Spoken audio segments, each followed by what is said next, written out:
1964, a figure disclosed by the National Security Minister, Fitzgerald Hines, 6 months later at the maritime narco trafficking on September 10th, the conclusion: the borders are vulnerable.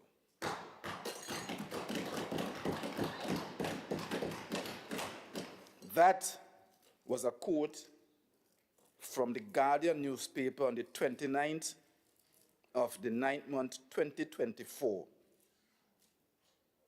The Guardian, concluding that our borders are very vulnerable. And I want to say that Tobago, not disclosed here in the figures, are even more vulnerable because we cannot even have one vessel stationed in Tobago. And I heard the minority leader championing the cause of the PNM and the wonderful work they are doing, and so on. But this is a result of having in office a gentleman manning one of the most important ministries in Trinidad and Tobago, who goes to the Beatam and had to run away from water.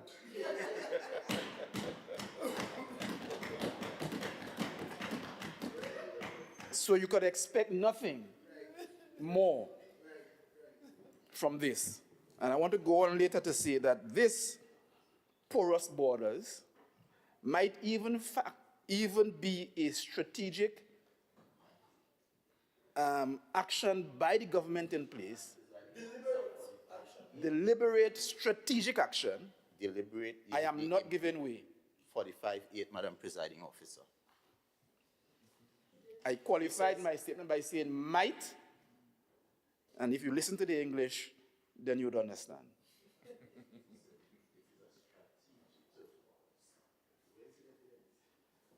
It might be a strategic decision, and I'll bring the supporting documents information soon. The right to life, the right to liberty, and the right to security of every individual in Tobago is a basic human right recognized by the United Nations Declaration of 1948 and enshrined in the Trinidad and Tobago Constitution at Section 4A.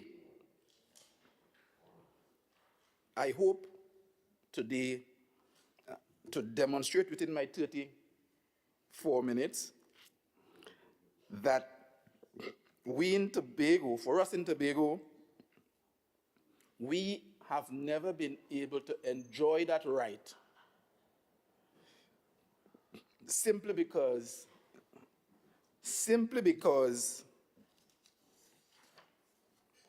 the Assembly shall have no responsibility. How do you go to the Parliament and say, and allow to be read into law, that the entity that governs a jurisdiction of Trinidad and Tobago, and say that you will have no right?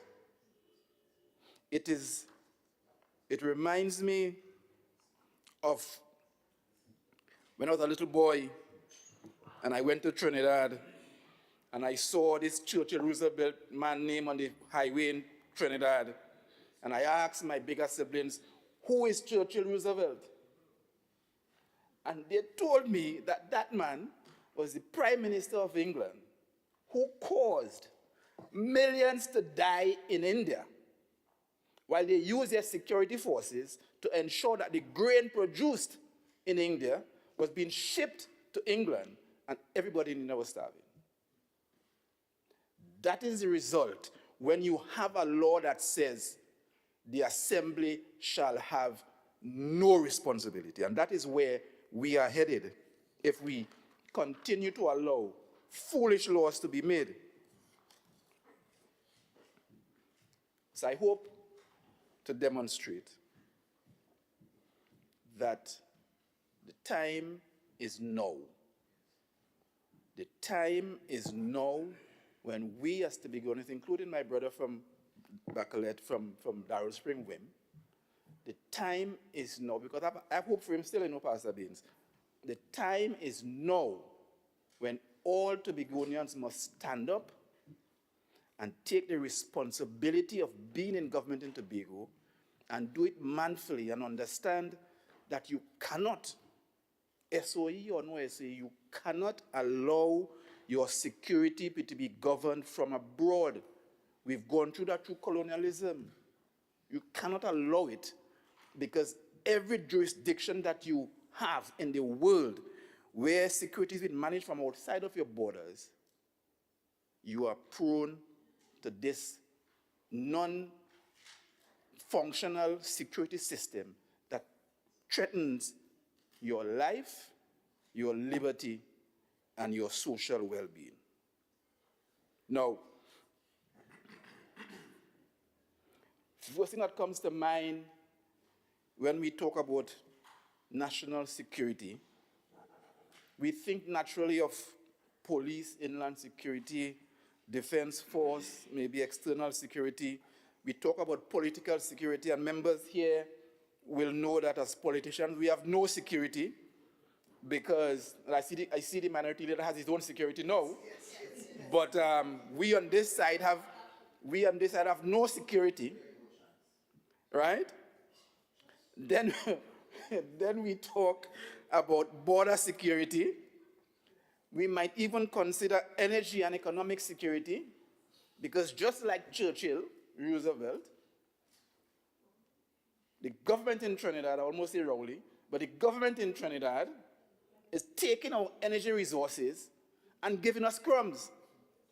Sometimes they give us none and leave us to starve. We can talk about natural resource security. You know, they want to come and take the quarry in Studley Park. All of these areas of security are interrelated and are components of this complex thing that we call national security. A man in Mount Grace told me the other day that poor border security has impaired internal security in Tobago and has imperiled the demographic security and is now threatening economic security. If we have no responsibility on this island of Tobago, we cannot control the economy of Tobago, and that is the crux of the matter. The problem we face is not who controls national security and who gives more money. The problem we face is that, much like the Palestinians, people from outside our borders are controlling our security and determining for us what we should do and when we should do it. Now this problem that we face is not a now problem. 30 years after the annexation of Tobago to Trinidad, 30 years. It took 30 years for a ship to leave Port of Spain from Trinidad to come to Tobago. Our entire economic security disappeared, because before that, ships were leaving the Lesser Antilles, coming down the road to Grenada and St. Vincent, coming down the road, stopping in Tobago, and then going to Trinidad. 30 years it took for them to send a ship the other direction, when they decided that it was illegal for those ships to stop off in Tobago. And that is where we are even up to today. You can import nothing until you go to Trinidad first.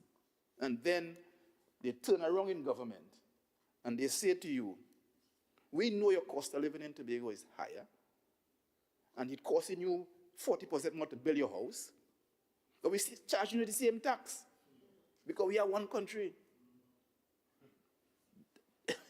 This thing is about ensuring when the member for Bethel New Grange says we must do all in our power for regime change, it is because we understand that if the status quo continues as it is, our children and grandchildren are doomed forever. And I hope my friend from Darrell Spring Rim, who has young children, understands this. And when you support a Trinidad party against Tobagonians, know what you're doing. Let me turn to what the numbers are saying. These are the numbers. The murder numbers, the murder figures in Trinidad and Tobago, before the PNM came into office in 2015, as far as I could have gone back, for the 3 years before 2015, 2013, 2014, 2015, the average murder rate in Tobago was 6.3 murders per year. From 2017 to 2024, the average murder rate was 11.2, meaning that it increased every year by 4. That is not a question for anybody to say that is the Chief Secretary in Tobago responsibility or Heinz responsibility. The reality is that the law says the Assembly shall have no responsibility. In Trinidad, the average murder rate from 2013 to 2015 was 410. And despite the COVID years, the average murder rate from 2016 to 2024 rose to 509. Meaning that every year there were 99 more murders under the PNM.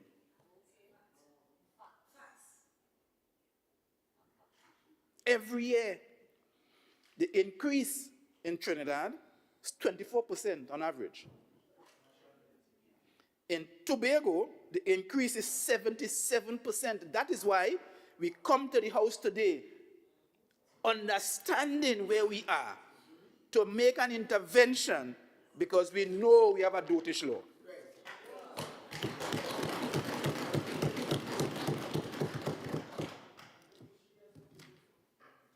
And if no intervention is made, not only the young man who went to Signal Hill, but scores of young men are going to be murdered in Tobago.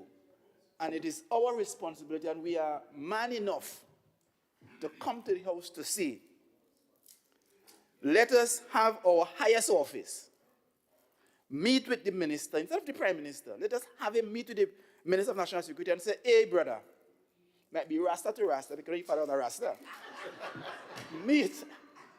Because you know that the Prime Minister of Trinidad and Tobago acknowledges that the Minister of National Security is unable to carry out the functions. So he give him another minister.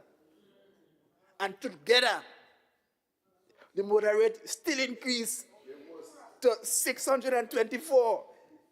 When you had two ministers. It's two Rastas? What is that short Rasta? Picky-head Rasta.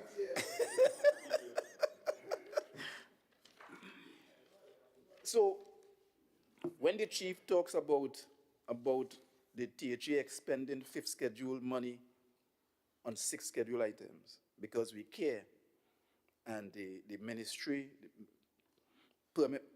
members of the ministry come to us and say, here what's going on. We ain't get nothing from Trinidad. Give you something. It will benefit you in the end. And we do. In 2024-2025 budget, and I had the figures back to 2016, but I want to be short because I am understanding that I may have to speak about some contractors again later.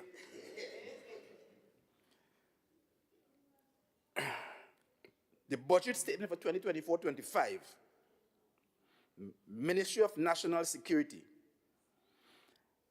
is going to get 10.2% of the national budget. Their development budget, and this is where the expenditure is. Their development budget is $1.4 billion. And they will say billion dollars. 7 times more than the entire Tobago development budget. Because I want that to sink in. 7 times more. And we still have to go and rent vehicle for them. It vexatious. It vexatious. The TTPS, my good friends who like to come to my house,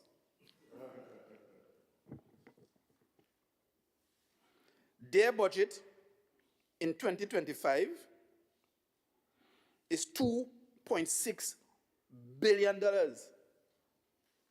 And I don't want Tobagonians to understand, $2.6 billion, representing 4.1% of the Trinidad and Tobago budget.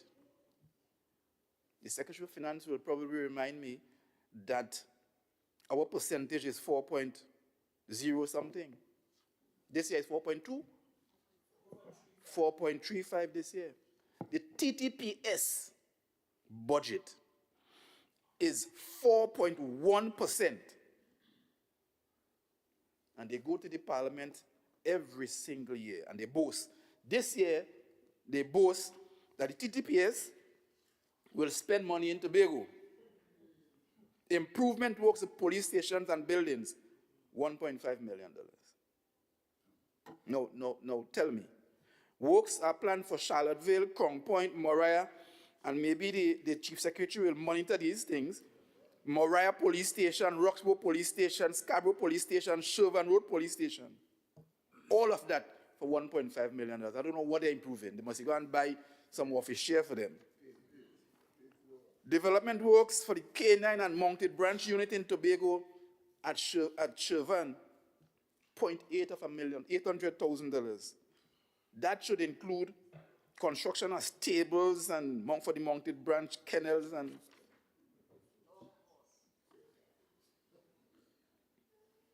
Tobago specific allocation identified in the budget, $2.8 million.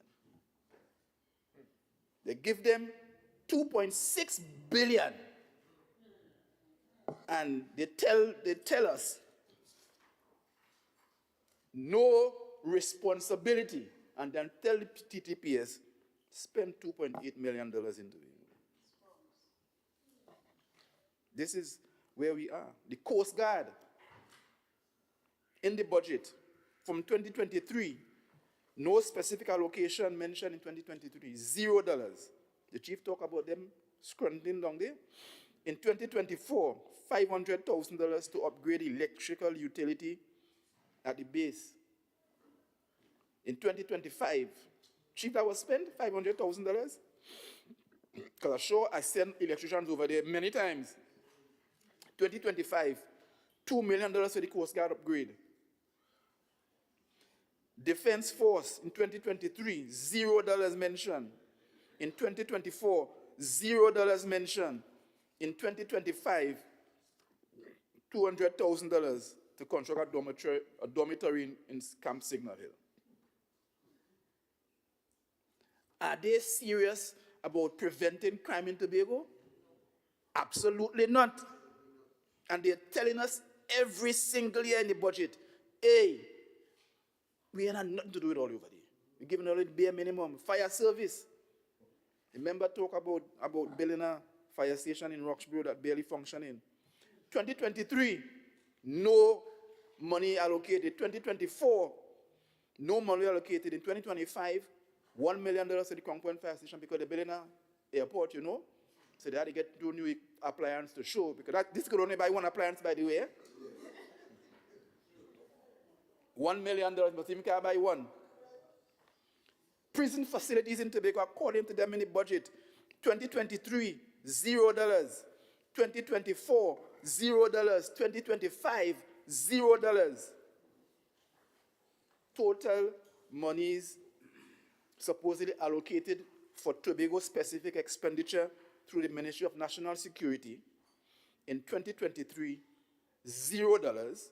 In 2024, $503,500. And in 2025, projected $3.2 million. We have been abandoned. Our security has been abandoned. And now we must take time.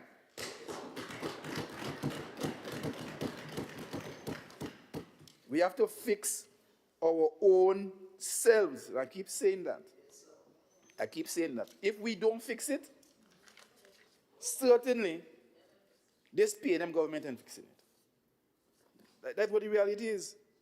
So when we sit and we strategize and we say we must bring a motion because of the fact that we are in the SOE and we feel we'll have the greatest impact in the public space, because we understand that without an intervention from us,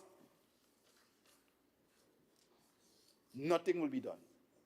And we have, how much of them we have? We say about 10 of them now.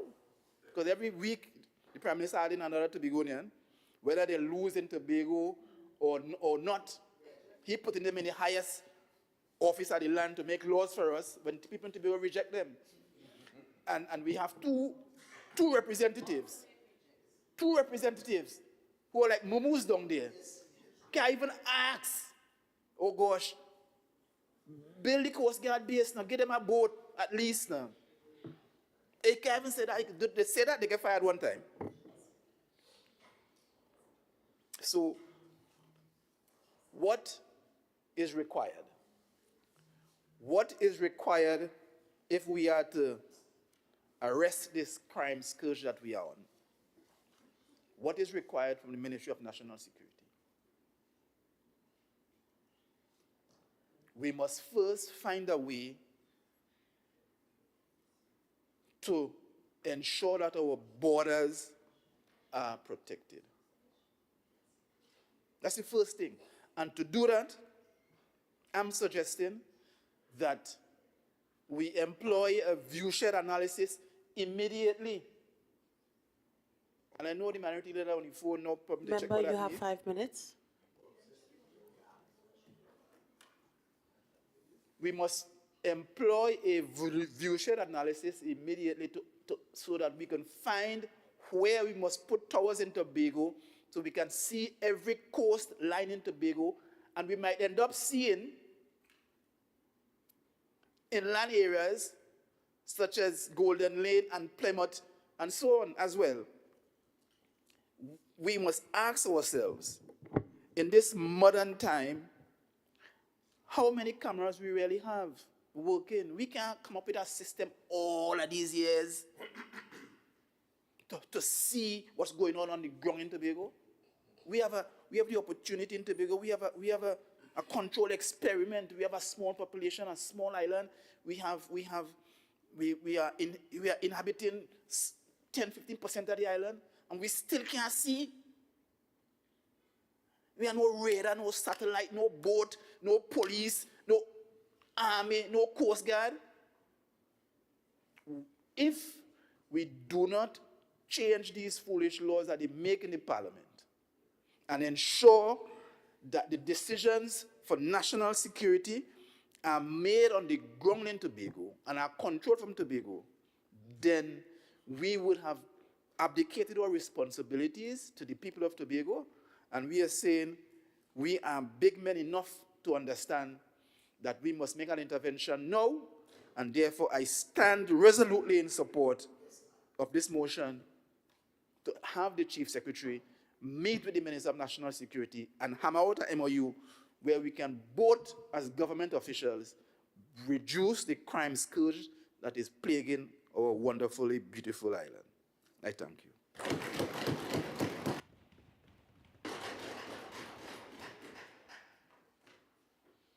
Minority Councillor, you may now join this debate.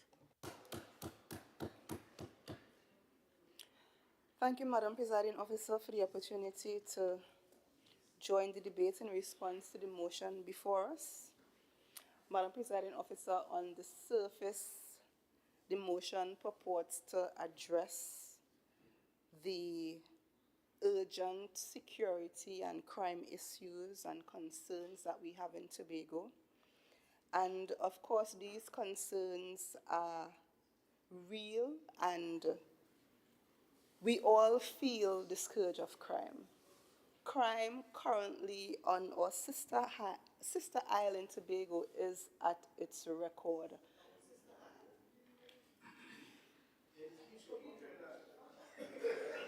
It's at its record high, Madam Presiding Officer.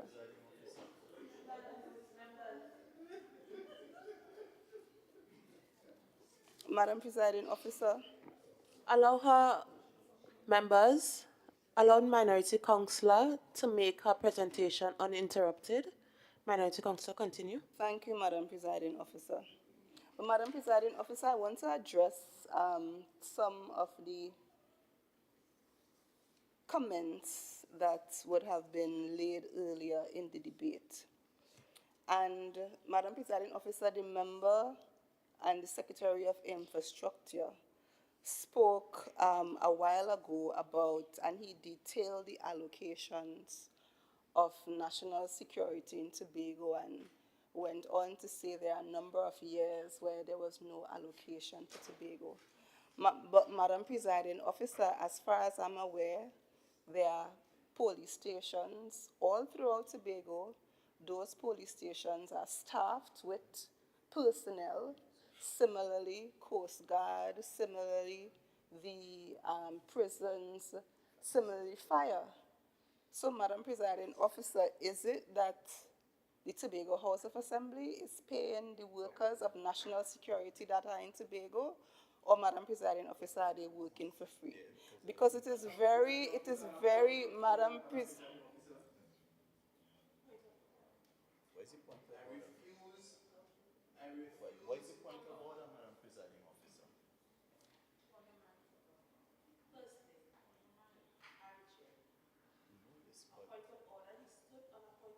Well, what is the point She of has order? to sit. Yeah, but what is the point of order? Minority Leader, I would never allow you to speak to me like I'm that. asking a question. I would not allow you to speak to me like that. What is the point of order?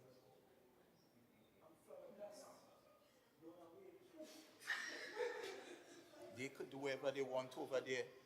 They're talking whenever they want.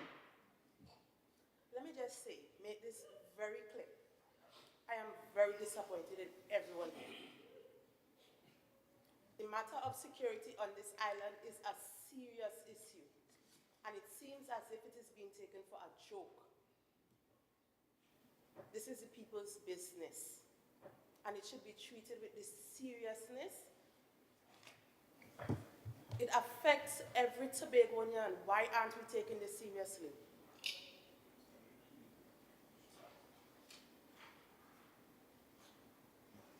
I would hope that moving forward, that your contributions would reflect such. Member, continue. Madam Presiding Officer, I do not wish to be misquoted. I just spoke. Point of clarity. Point of clarity, I stand Thank you. corrected. Can you clarify, please, member, please? I said that the development budget for the Ministry of National Security was $1.2, $1.4 billion this year, and I was quoting figures for the development budget. So recurrent expenditure to pay salaries is not a concern that we have. Development budget, what I spoke about. So don't misquote me. If you want to quote me, quote what I say. Member, please continue. Thank you, Madam Presiding Officer. I didn't quote the member. So, Madam Presiding Officer, the point I am making is that there is expenditure in Tobago in relation to national security. And I also want to place on the record, Madam Presiding Officer, that it is our information, because members opposite also spoke to the whole issue of the Coast Guard and having inadequate border patrols. But it is our information, Madam Presiding Officer, that there are some vessels that are currently on dry dock that will be returning soon, and one of those vessels will be assigned to Tobago. Madam Presiding Officer,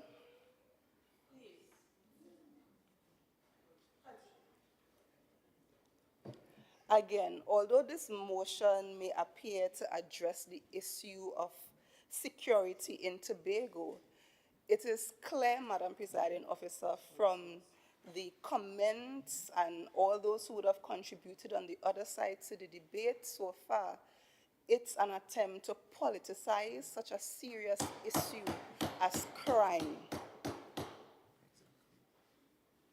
Madam Presiding Officer, the Chief Secretary brought a motion to this House to ask this House to agree for a memorandum of understanding between him and the Ministry of National Security. Madam Presiding Officer, if you may recall, right in this said House, in October of last year, a motion was brought by the minority, was amended by the majority side to indicate that let us all come together to have bipartisan talks and to come together as members of this House. The motion was approved unanimously by all members of the House, Madam Presiding Officer, and yet the Chief Secretary went and did his own thing. The Chief Secretary came, but yes, he wasn't in the House at the time, but Madam Presiding Officer, the Deputy Chief Secretary, would have led the charge, and she would have brought the amendments before this House that was voted unanimously. Even the minority leader, because of what was decided, wrote to the Chief Secretary informing and advising, just in case he was not speaking to his colleagues, informing him of what would have transpired in the House and the decision of the House. And yet still, the Chief Secretary decided to go on his own accord, convene a committee, never even came back to us to say, let us, or reach out to the minister, reach out to the parliament, reach out to the prime minister to have these bipartisan talks. So, Madam Presiding Officer, some months later, to come to the House to ask for approval to have some memorandum of understanding is clear political games and gimmickry. And on private members' motion, when they came into office, they indicated that they will be doing things differently and we will be meeting several times throughout a month. 1 out of 3 months where we have private members, this administration decided that they would bring a motion. Madam Presiding Officer, I continue. We are speaking about resources. In case we forgot, Madam Presiding Officer, this administration, when compared to previous administration, has received an increased allocation year on year from the time that they came into office. The minority leader was making the point when the member for the Assistant Secretary of Infrastructure was speaking, and the member would have indicated and he would have quoted the amount spent by the Tobago House of Assembly on national security in Tobago. And the member quoted 2021, the sum, 2021, sorry, the sum of $950 being spent, 950,000, sorry, to cover housing and transportation. 2022, 720,000, 2023, 740, and 2024, 780. And he would have cumulated the figures. But what the point that the minority leader was attempting to make, that the financial year runs from October 1 to September 30th. So the financial year ended 2021 would have been a financial year under the People's National Movement. And that is all that the minority leader was attempting. And based on the information that was laid here by the member. In 2021, there was the highest spent out of all the 3 years. In 2021, the amount spent on national security in Tobago is $950,000. And when you compare that to the allocation that was received then was less than what the current administration received while they have been in office. So to speak about the central government don't like Tobago and the central government is some sort of treating Tobago as a bastard child because of them, Madam Presiding Officer, is about priorities. And this is not the first administration that is seeking to prioritize the spend on national security in Tobago. It has come from successive administrations of the Tobago House of Assembly because it is understood this is an important issue. So, Madam Presiding Officer, it is troubling to see that we are politicizing this issue. Additionally, Madam Presiding Officer, if we want to talk about additional resources, the Chief Secretary, we are just coming out of a debate in relation, or the conclusion of a debate in relation to greater autonomy for Tobago and increase resources, financial resources for Tobago, Madam Presiding Officer. The Chief Secretary single-handedly,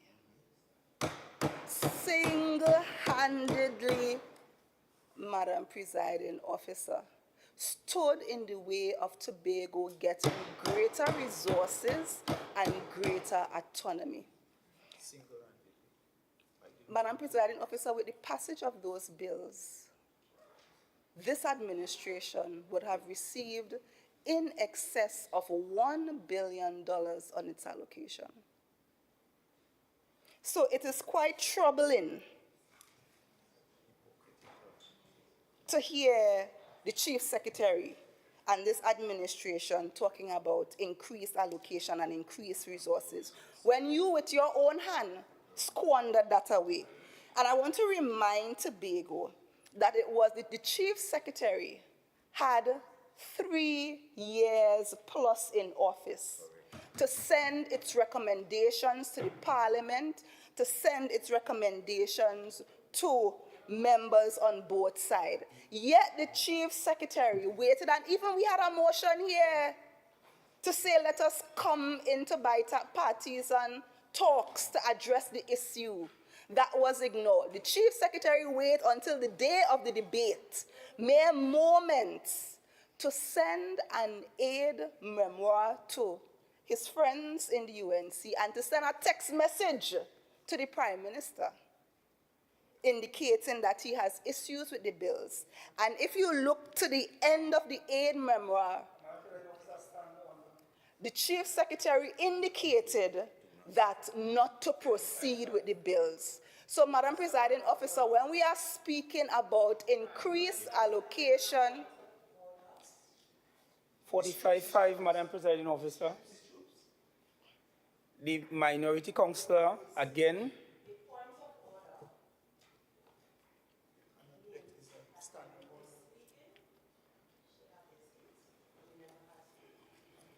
he didn't say he was standing on a point of order. 45-5. The minority councillor, again, is imputing improper motives associating this administration with the UNC. They continue to do that, Madam Presiding Officer, I'm reminding. They continue, and I'm asking that that statement be, of friends in the UNC, I'm asking that that statement be retracted. You all are friends? I am, and Madam Presiding Officer, can I also say that I'm addressing you, I'm not addressing the minority leader, and I'm waiting for you to make a pronouncement on the thing, and not the minority leader.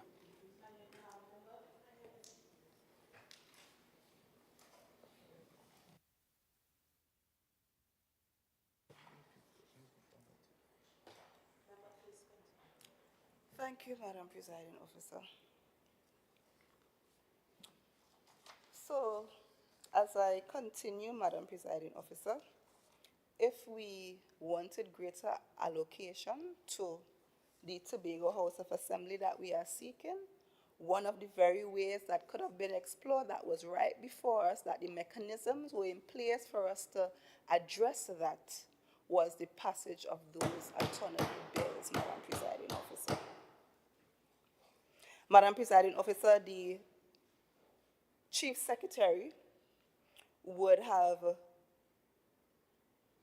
spoken about some of the social safety net or social policies that they have had in place to deal with crime. And yes, we understand that crime is also a social issue.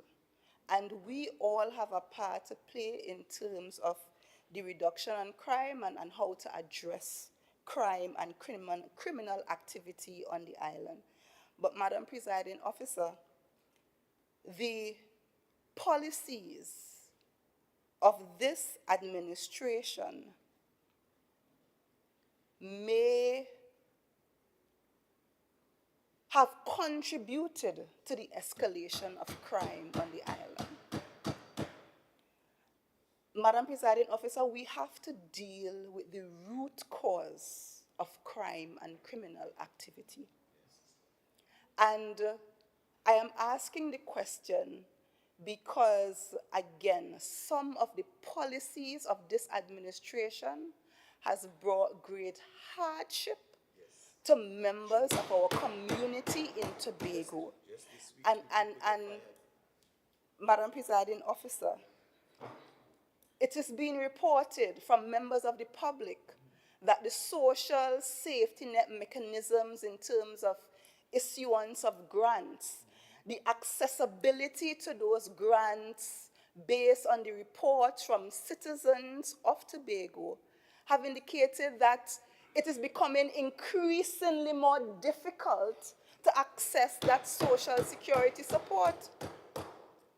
Madam Presiding Officer, when it comes to sporting activities and sporting facilities for young people on our island, we have instances where the Goodwood Pavilion, the indoor sporting facility, the community center in Charlottesville, all those things remain untouched, languishing since this administration has come into office. And these are facilities that could have been utilized. You hear the young men in Goodwood complaining that they have not had access to this facility in years. And Madam Presiding Officer, these are the productive ways that we could engage young people to take them off the street and have them involved in productive activity. We also have a situation with the blacklisting of our Tobago contractors that employed thousands of Tobagonians, Madam Presiding Officer. Where are the persons who were employed with these Tobago contractors? Where are they today? And Madam Presiding Officer, that is why we on the minority are concerned by some of the policies of this administration and whether or not they are contributing towards the increase in crime and criminal activity. The other thing, Madam Presiding Officer,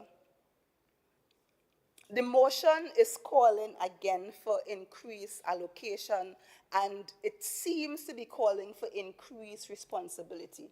Because the Chief Secretary said that with the MOU, the THA wants to be responsible for certain aspects of national security in Tobago.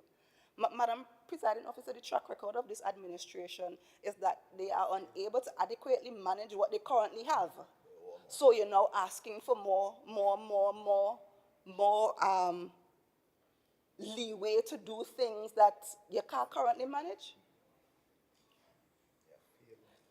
What this administration needs to do, Madam Presiding Officer, and I'm recommending, is that the areas that they have responsibility for, manage that properly.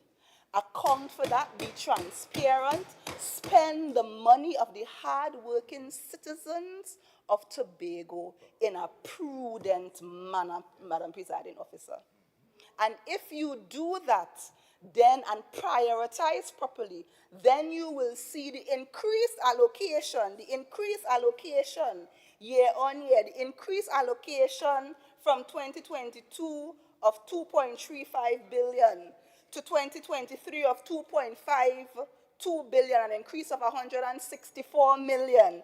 The increased allocation in 2024 of 2.58 billion, an increase of 64, and then a further increase of 2025 of 2.55.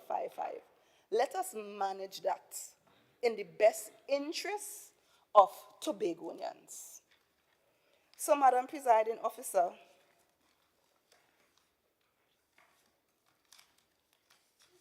there is a call for leadership. There's a call for leadership in Tobago, Madam Presiding Officer. And this administration seems not to be providing the governance that Tobagonians want and need and deserve and what they promised. So, Madam Presiding Officer, as I indicated before, addressing the issues of the island's security requires more than stopgap measures or political grandstanding. It requires a genuine effort to build bipartisan consensus and engage all sectors of society. Crime affects us all, Madam Presiding Officer, and solving it demands collaboration, transparency, and accountability.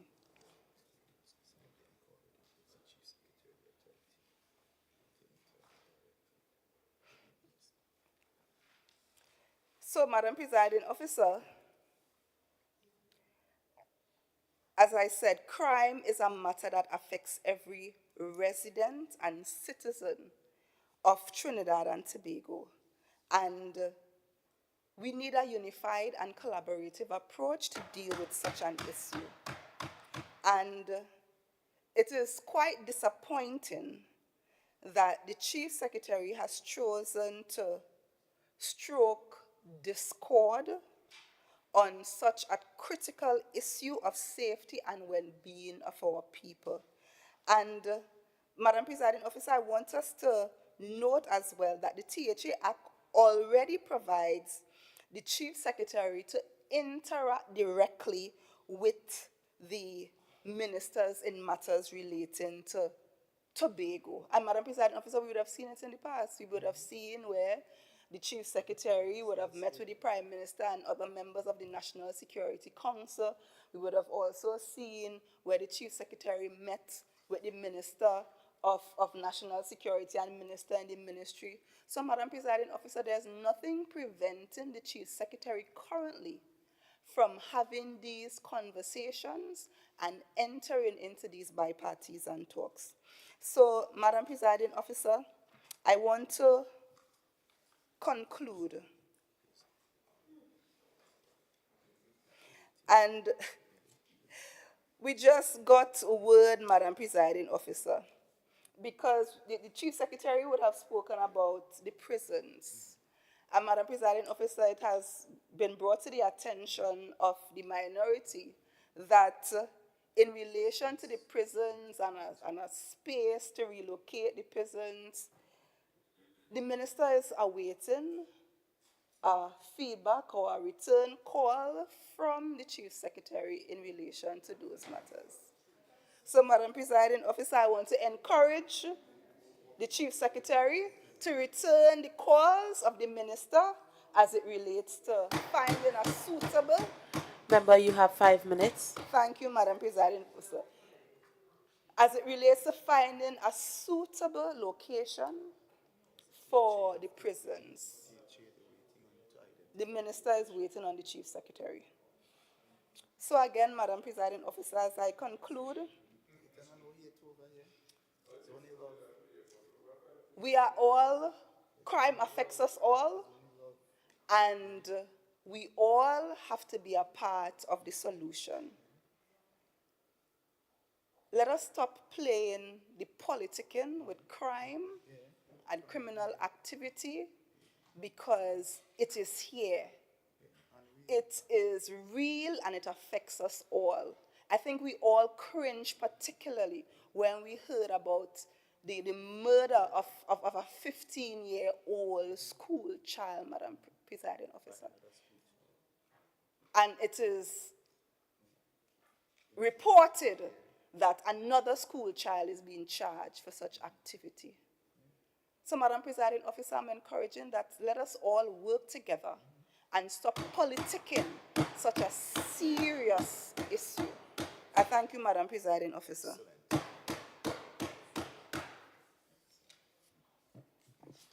Assemblyman Clarke, you may now join the debate.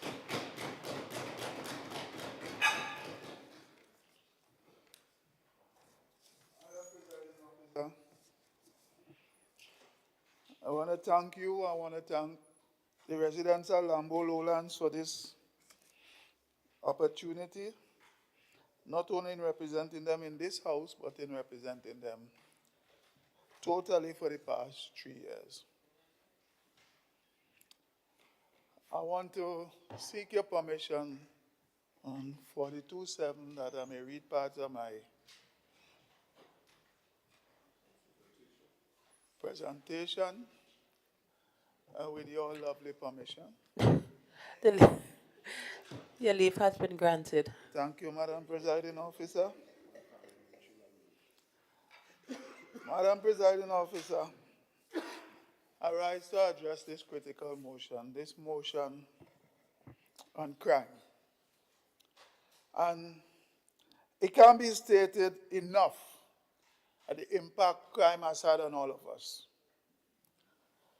And sometimes we sit in the house, sometimes you watch on TV in the National Parliament, and you see the back and forth all the time.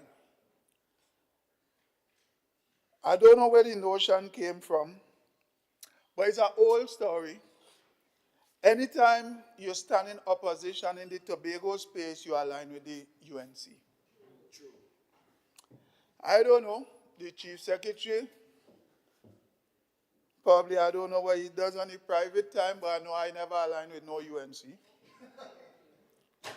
I don't know what any other member you do on their private time, but it seems like anytime you stand in this house opposed to anything that the government in the parliament does, you align with the UNC, or any party that sits in opposition if they are in government. We have numbers before us, Madam Presiding Officer.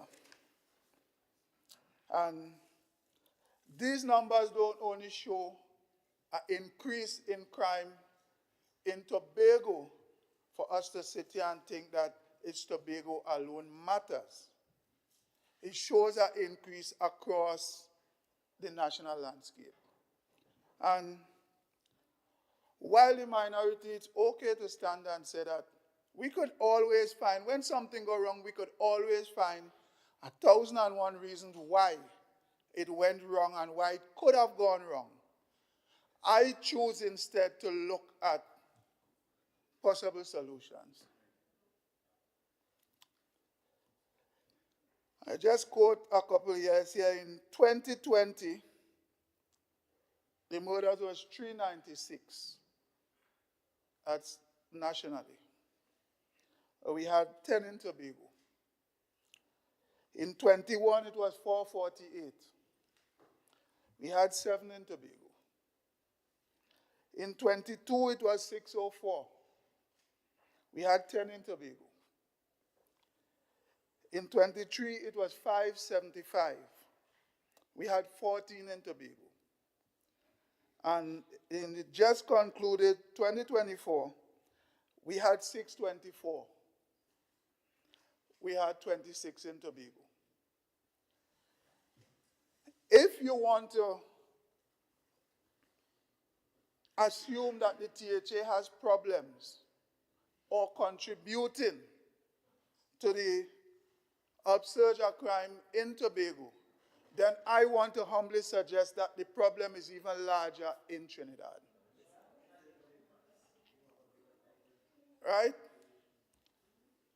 Mr. Minority, with all due respect, I'm sure since we're in this house for the 3 years I sit here, I listen to you, I listen to the Minority Council, and never said a word to you all.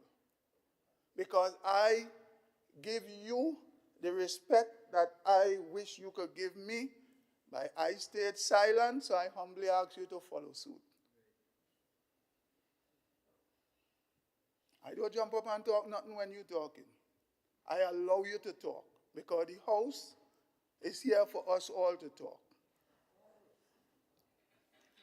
So, Madam Presiding Officer, it's not only in Tobago we saw an upsurge in crime.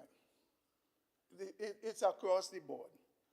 And it's a little kind of emotional for me when we talk about crime. Because you say we can't say lie in the house, so I wouldn't say that, I say untruth. When one of the biggest untruth people could come to you with, and mind you, it's with good intentions. If somebody for you passed away, regardless of the condition they pass away under, come and say, boy, I know how you feel.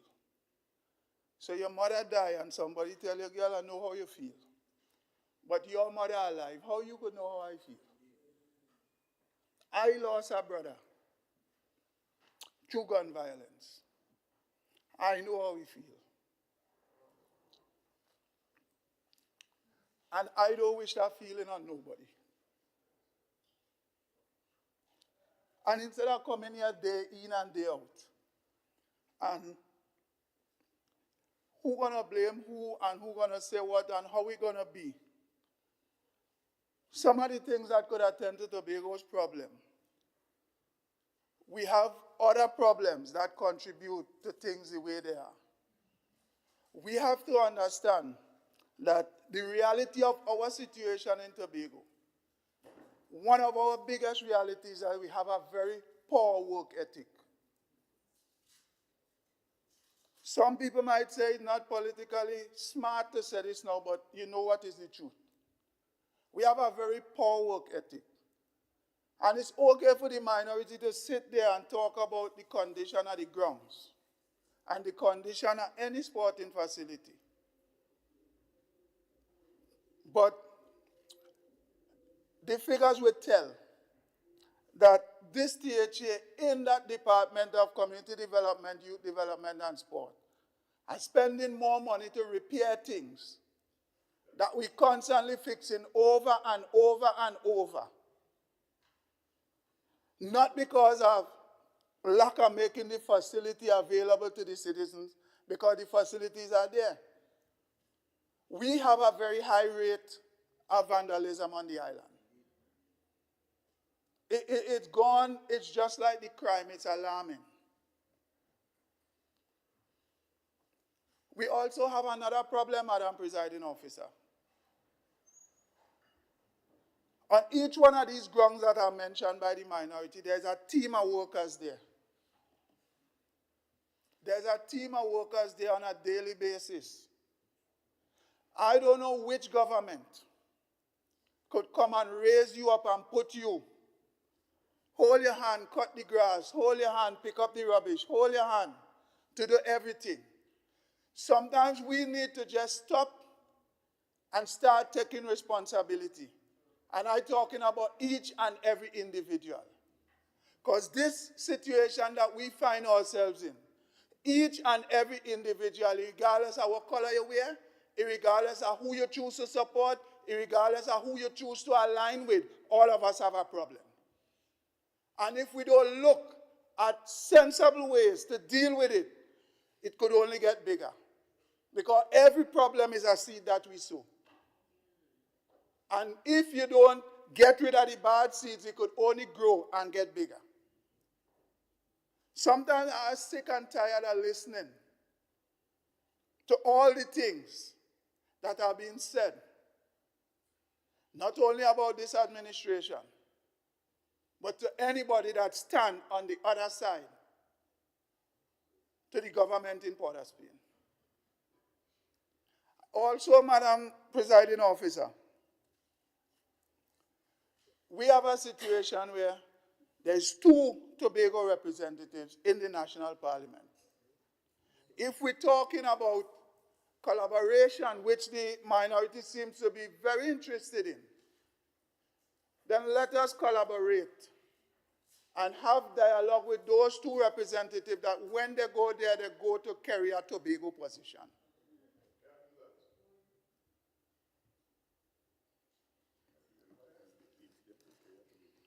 It doesn't matter to me how we get it done. What matters is that we have to get it done. When we have problems, Madam Presiding Officer, sometimes we got to sit and try to get the origination of the problem in order to have a chance at solving the problem. So let's go back a little. Where did our crime rate start climbing so rapidly? Is it from the time that we said, for instance, like secondary school for all? Remember, on secondary school for all, soon after, or maybe just before, the youth camps went closed, the trade schools went closed. So what we have, Madam Presiding Officer, is we are succeeding in slowly raising a generation of unskilled people. And that in itself is a time bomb waiting to explode. That is not a Tobago problem. It is not an isolated Trinidad problem. It's a national problem. And the reasons why, if, for instance, you have a situation where you have a job here, there's a job available. That's okay, I forgive you, Madam Presiding Officer.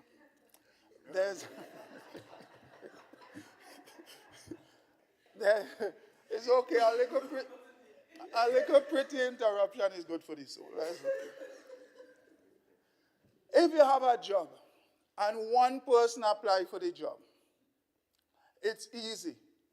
If you have a job, it's 1 available space and 100 people apply.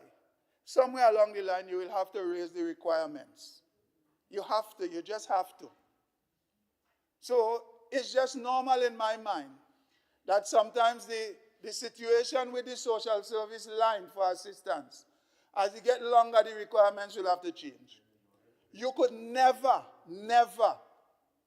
please everybody or getting this assistance across to everybody that need it in time. It's a very harsh line when we look at one of the realities in life and say, on the way to solving it, we'll lose a few. That's just a harsh reality. Nobody wants to be in that few. You know, once I was watching a Western, and 8 men surround 1 man. And they say, you're dead today for sure. He said, yeah, but I'm going to take 2 with me. Yes. So who know they want to be the 2, just step up. And nobody didn't step up. Because nobody wants to be in the 2. Everybody that comes to you for support, nobody wants to be that one that was rejected or turned away. But sadly enough, somebody will at some time have to be turned away. Because you just don't have the resources to feed everybody every time. One Jamaican Prime Minister said, and I always remember, in some instances in life, you have to have cash to care. If you don't have the cash, you cannot care in certain ways. Madam Presiding Officer, the division that I am a part of is not standing idly by while things appear to be running away, running out of control. We are looking into the possibilities now of the training institution it had in Patience Hill, trying to work something out to acquire that building to reopen the trade institute there. So are not standing idly by. We are looking for solutions.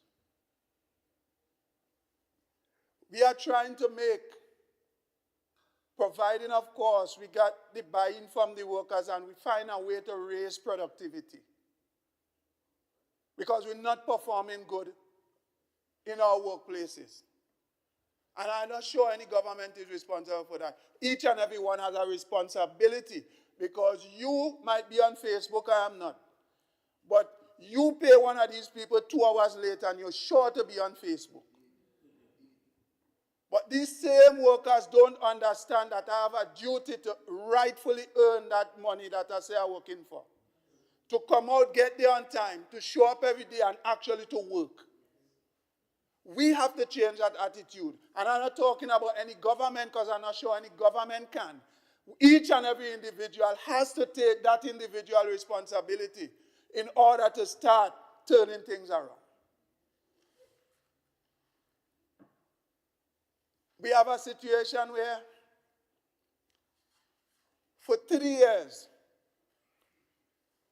the team that qualified to go abroad for Carifta Games, each and every one of the people from Tobago, the young people from Tobago that made that national team, this administration, because we understand that sometimes the sport is so expensive that the parents spend everything they have to ensure that the child have the things they want.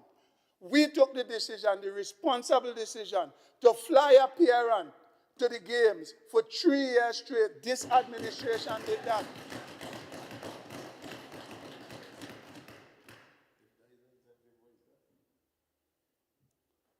Madam Presiding Officer, I'm going to go back and talk in this house already, but it seems like the minority forget. So I'm going to rewind and come again like what them DJ does say. We had a situation where the Chief Secretary and I sat in a meeting with UDCOT, because they like to brand about this situation about the cultural complex, no, the Bacalet Indoor Complex. And I'm going to say it one more time, put it on the record. The truth about that indoor complex is that what was being built is not what's on the drawing. Right? It's something totally different. And being responsible, being a responsible administration that we are, all we did was said to UDCOT. I actually said it. Say, I am an engineer. Me and no draftsman who does draw up the thing. But what I'm sure about, what you're building there is not what's on the paper here.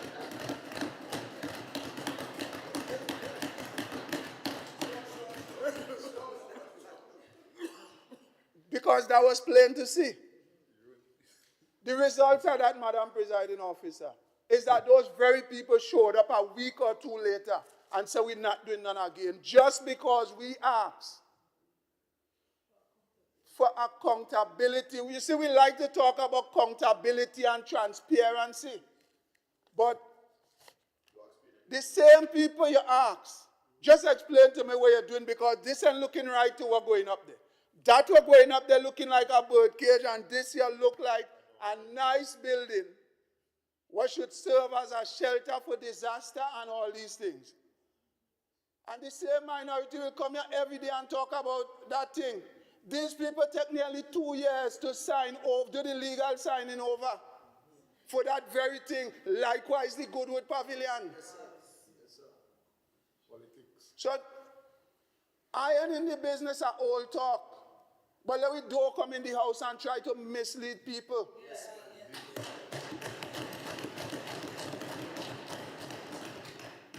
I don't know what you and any one of my colleagues have, but I don't do it to you, don't try to do it to me. You could grumble, that is okay. Me and hearing, so go ahead. Madam Presiding Officer, the time has come for us all as a nation to understand this problem don't only go to your house and spare my own. Crime affects everybody. And if we don't get up and deal with it as a responsible people, It's just a matter of time before we start being trapped in our house by the things we put in to keep the burglars out. And I would be the last one at any time to come and rejoice in anybody's demise.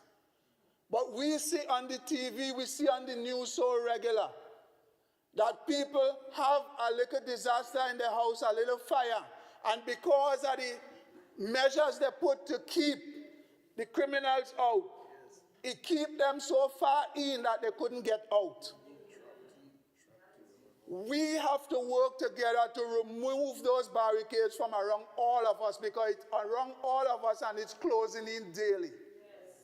We have to try to be a responsible people. I don't care when I get up in the morning and I breathe. I give thanks for that, but I don't care when I'm living nice and when I'm moving around properly in a pretty crime-free environment. I don't care who the government was that who did it.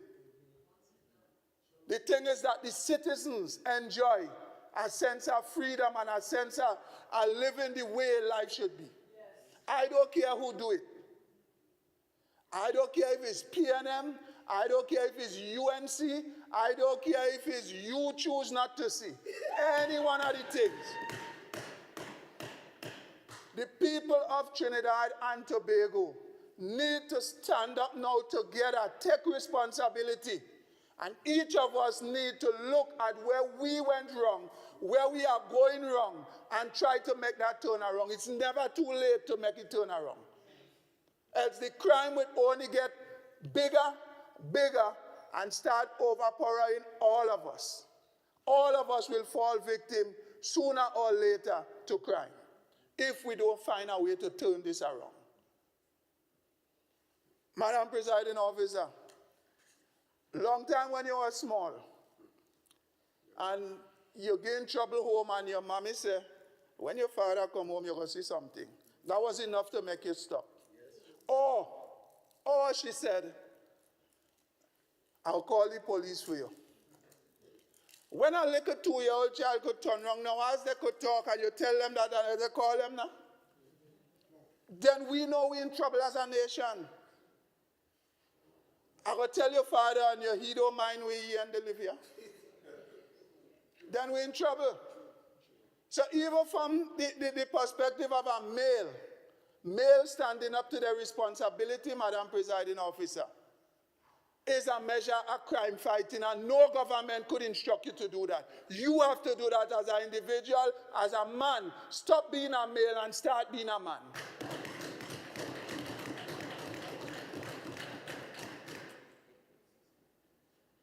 Our problems could never disappear. They would never go away if we choose to approach them the way we've been approaching them in the past. From experience, we could see that all that has been happening, Madam Presiding Officer, is the more we point and the more we blame and the more we look for excuse, the only thing that then stops growing is the problem. And it's going to take over all of us if we can wise up and start doing the right thing.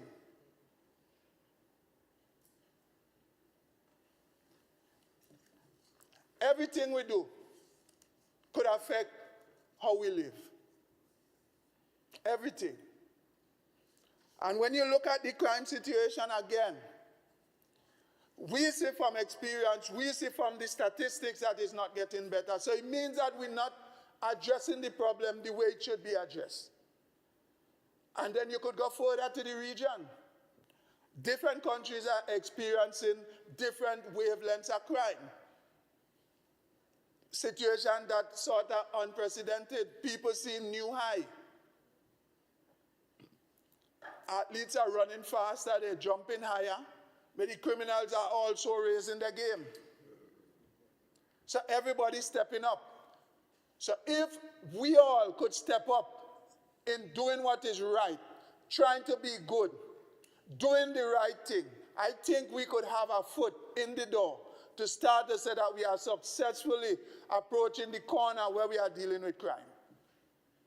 It's a situation where all of us has to take some of the blame somewhere along the line. And I'm not sure, Madam Presiding Officer, any government with any amount of allocation could do anything to solve this problem. This is no governmental problem again. What messed up in the past already messed up. You're watching me like you want to tell me 5 minutes? I reached there, Madam Presiding Officer? Oh, thank you. So, I am saying that this is just my plea. As I said before, I lost a brother and I don't wish it on nobody in here. Not the minority, not the clerk, not the officer, nobody. Because it is not a nice feeling and it's something that sometimes, without counseling, without that support, you may never get over it. So I don't wish it on nobody. So I stand here saying that I will love to see the day that we could put the politics away and start dealing with the problem that could give us that chance to see a better Tobago and a better country. I look forward to the time when we could see a Tobago East and a Tobago West representative in Parliament. Doesn't care who they represent, but they're taking a Tobago position to Parliament.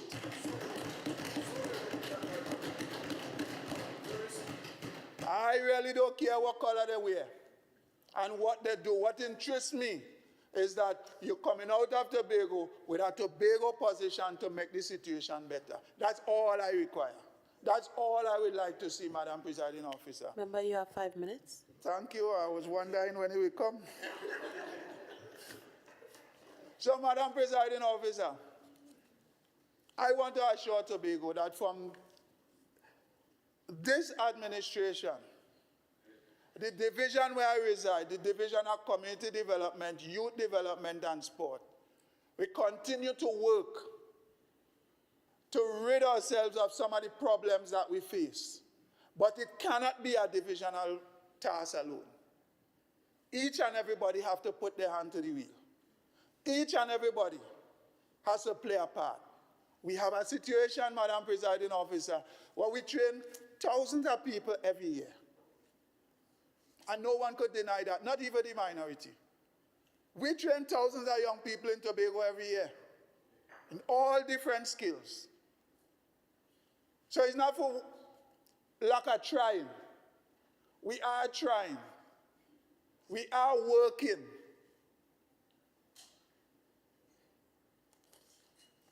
We will continue to do what we have to do in the best way that we can.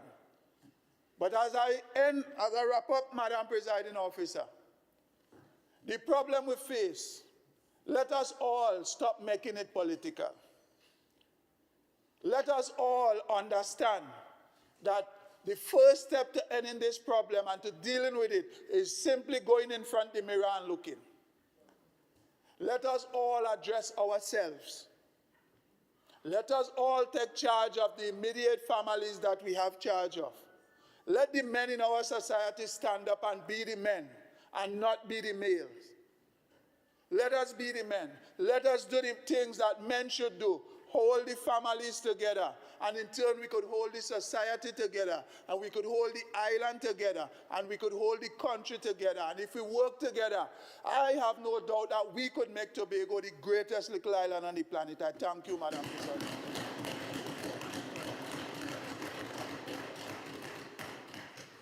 Assemblyman Samson, you may now join this debate.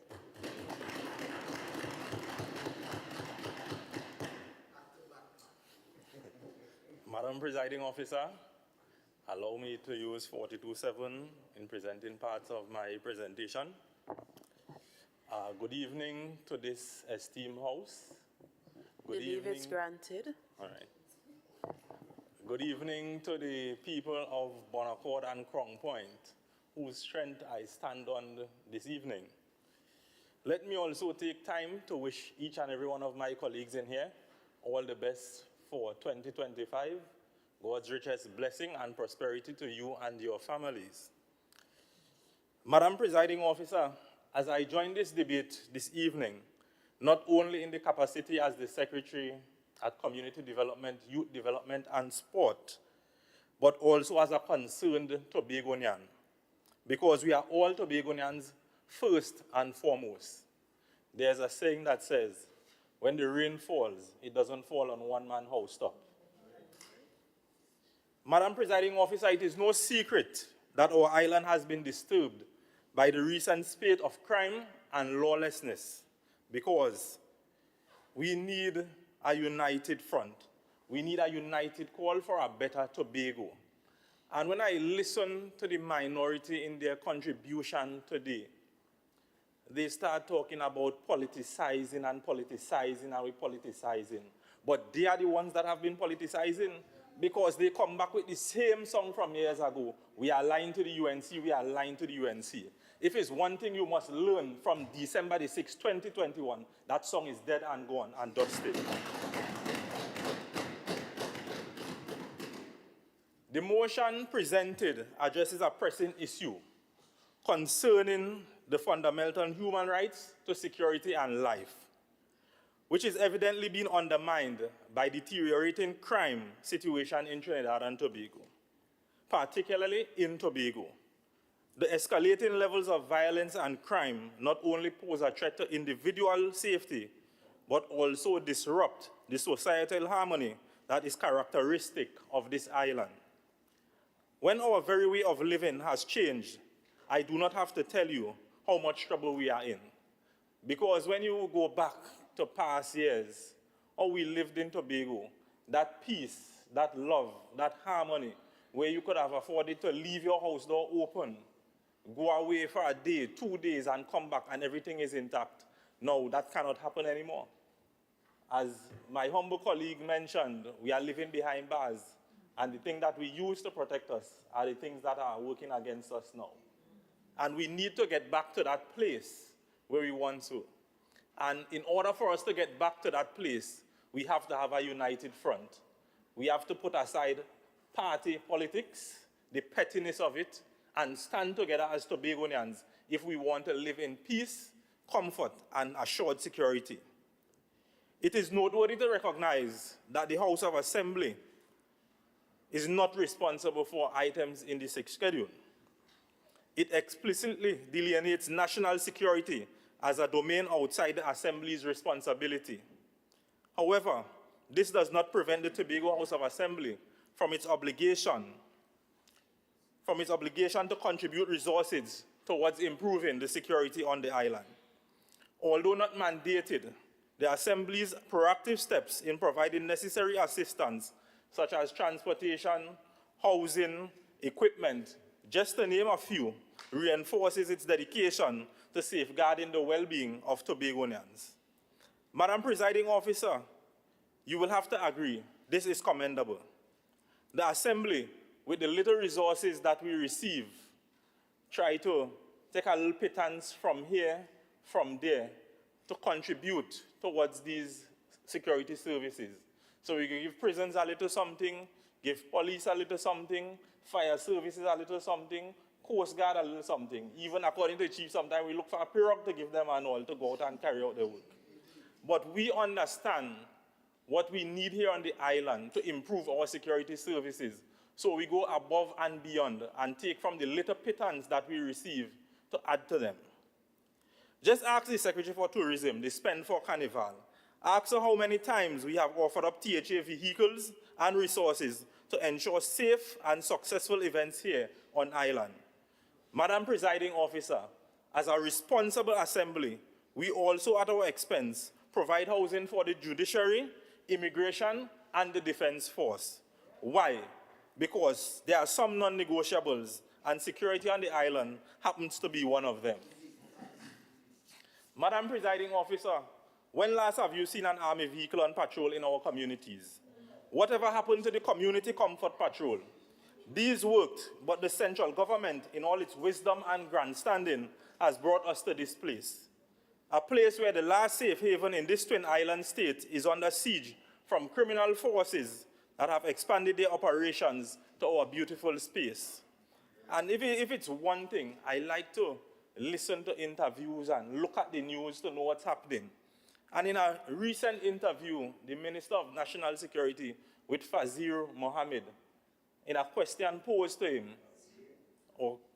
Fazir, It's quoted as saying it is here, it's in the Guardian. I could pull it up here for you to hear, because you like to find out where the quotes come from. Right? And in the question posed to him, he said, no, my duty is not to ensure that people feel safe and secure. When your national minister could respond by saying that, dog eat we bake soon. Madam Presiding Officer, let me be a bit more direct with our state in relation to crime. The present state of emergency reflects the inability and failure of the central government to adequately respond to the prolonged rise in criminal activity. With over 600 homicides recorded in the past year, the nation is grappling with the highest levels of violence in its history. Rather than acknowledging the severity of the situation and implementing comprehensive strategies, the central government has fallen short, leaving the nation and its residents vulnerable and insecure. More proof that the PNM-led central government has to go. They must go. Yes.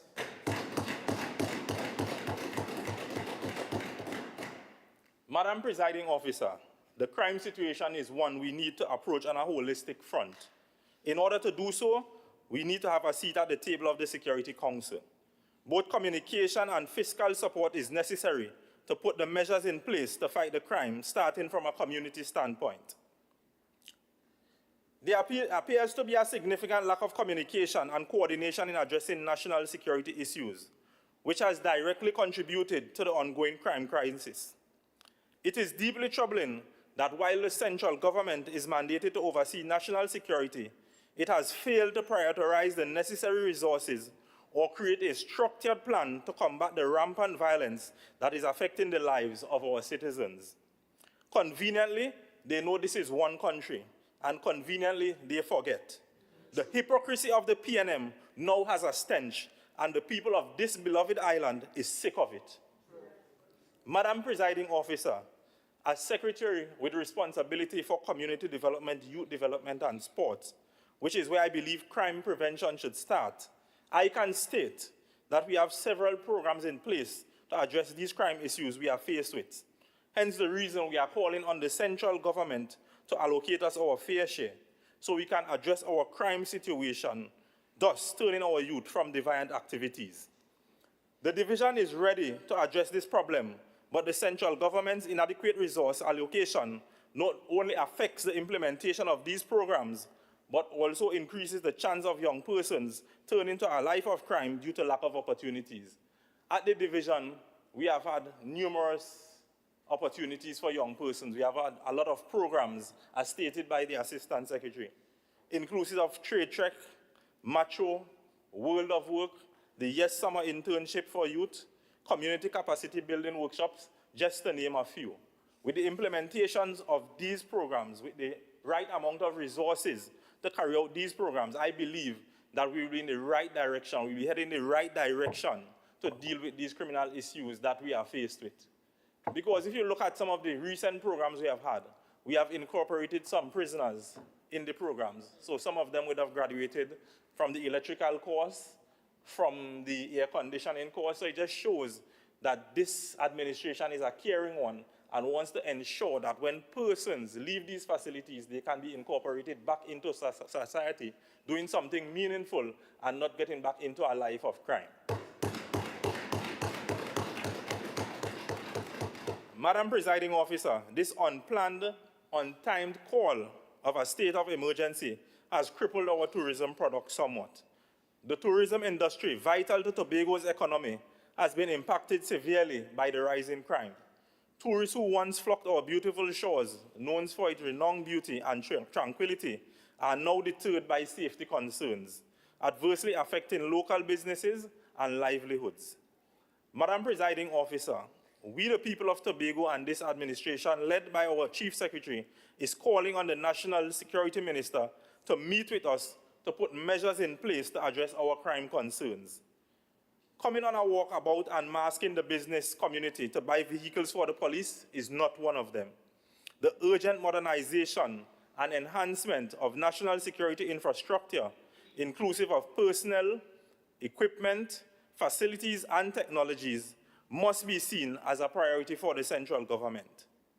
Furthermore, we are calling on the PNM-led central government to urgently increase resource allocation to give us our fight to control our right. Yes, autonomy, but the right way.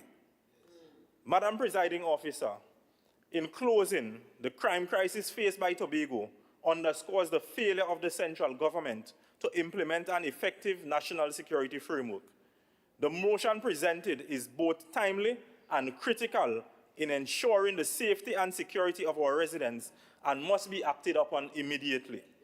We cannot stand by while the rights to life and safety of our people are jeopardized due to the inaction and neglect of those in governance. For Tobago to restore its peace, safety, and economic viability, urgent interventions from the central government are imperative. Once these interventions are made and the right measures are put in place, we will well be on our way to becoming the greatest little island on the planet. I thank you.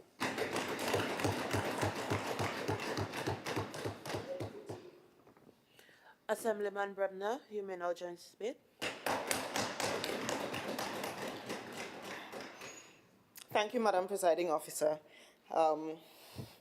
Maybe I should start by apologizing to my colleagues because I sat here, listened to the previous colleagues speak and got inspired. And I am now on my feet again.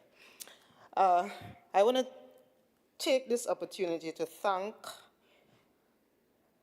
the electoral district of Belgan-Glamorgan for having the confidence in me to represent them. But I think I want to extend that to the entire Tobago that allowed us to be in this place now, Madam Presiding Officer, where we can do something like this. And if you truly read the motion, Madam Presiding Officer, you would recognize that it actually does speak towards us critically thinking about this crime situation and us truly putting politics aside. Because it speaks to us doing in essence what the Tobago House of Assembly said, which was when there are items that require central government action, whoever is the government in Tobago should work closely with whoever is the government in Trinidad to ensure that whatever is done makes sense for the people of Tobago. Because we are a peculiar people, we are different. You know, we think about things differently, Madam Presiding Officer. But I wanted to stand today to talk about 3 areas where, as the Secretary with responsibility for health, wellness, and social protection, I think I needed to bring some clarity and some information to the population. For example, Madam Presiding Officer, as it relates to health, although the Tobago Regional Health Authority is the entity that is responsible for managing the provision of health care in Tobago, I am sure that many people do not know that the TTPS also has a Tobago health facility, Madam Presiding Officer. Madam Presiding Officer, I found this out because members of staff from the TTPS Tobago Health Facility have been having conversations, and we've been working through how we ensure that the people who are members of the TTPS can actually get the kind of medical service they require and not necessarily have to come into the hospital and the health center. And as a result, Madam Presiding Officer, I want to place on official record the fact that in addition to renting the vehicles and the space for people to stay and all of those things, in 2024, Madam Presiding Officer, out of our little pittance at the Division of Health, Wellness, and Social Protection, we actually provided support to the health facility that belongs to the TTPS in the sum of $157,991 of items. Now, in the grand scheme of things, when we are talking about a ministry that has a recurrent budget that is billions of dollars, this is not a lot of money. But the items that were needed, Madam Presiding Officer, were a bed to examine people, a chair so that we could be comfortable when we are sitting. Simple little things that we were able to say, if we work together, if we collaborate on this, then we can work through collectively how to ensure that when the police officers who are ill, they can get service at this facility, and then they don't need to come to the hospital, to the health center. And we were working through, okay, how do we get to the point of the things that that TTPS health facility cannot provide?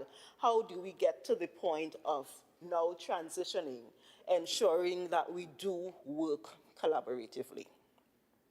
So I wanted to just spend a little time and to place on Hansard the fact that this kind of collaboration, we've been doing it, and we've been doing it because we truly understand that even though they did run up in my house, the TTPS from Tobago are Tobagonians who we need to take care of. Madam Presiding Officer, another thing that comes up, and I kind of debated on whether I want to touch on this one or not, but it is the fact that the Minority Council continues to use this concept that unemployment is directly causing crime. When in fact, if you think through it, you would recognize that there are quite a lot of unemployed people who are not criminals. But the other thing is probably what concerns me even more.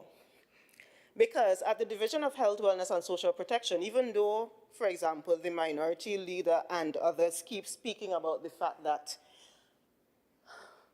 this government, in their mind, sending home all of these people, we have actually, within the last, since we've been in this position, hired at the Division of Health, Wellness and Social Protection, hundreds of people.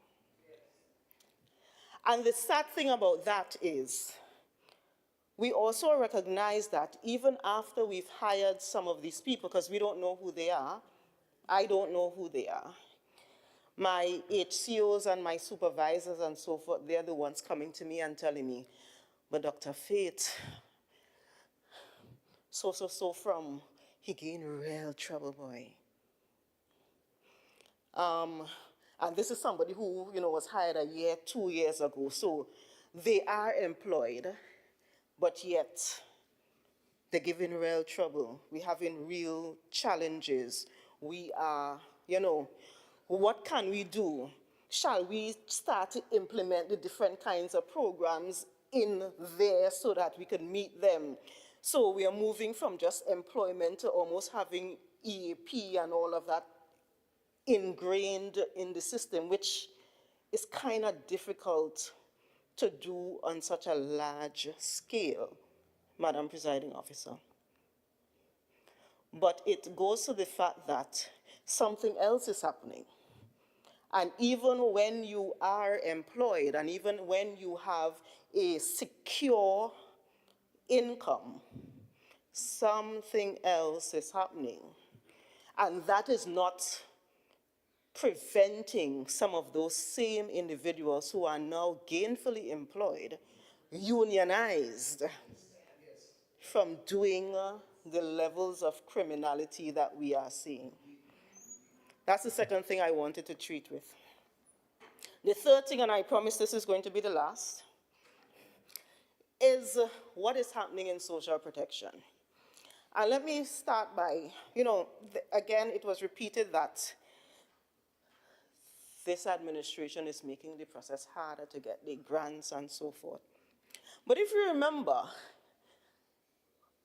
coincidentally, sometime between late 2021, Madam Presiding Officer, and early 2022, Madam Presiding Officer, the ministry with responsibility for social welfare, which is, as I said, the ministry, made several drastic changes in policy, Madam Presiding Officer, that included a significant policy where if you were getting multiple types of grants, so if you were getting, for example, a disability grant and a food card, or you were getting a old age pension and the food card, that all of those recipients got a letter late 2021, early 2022 from the ministry indicating that they were taking away their food cards.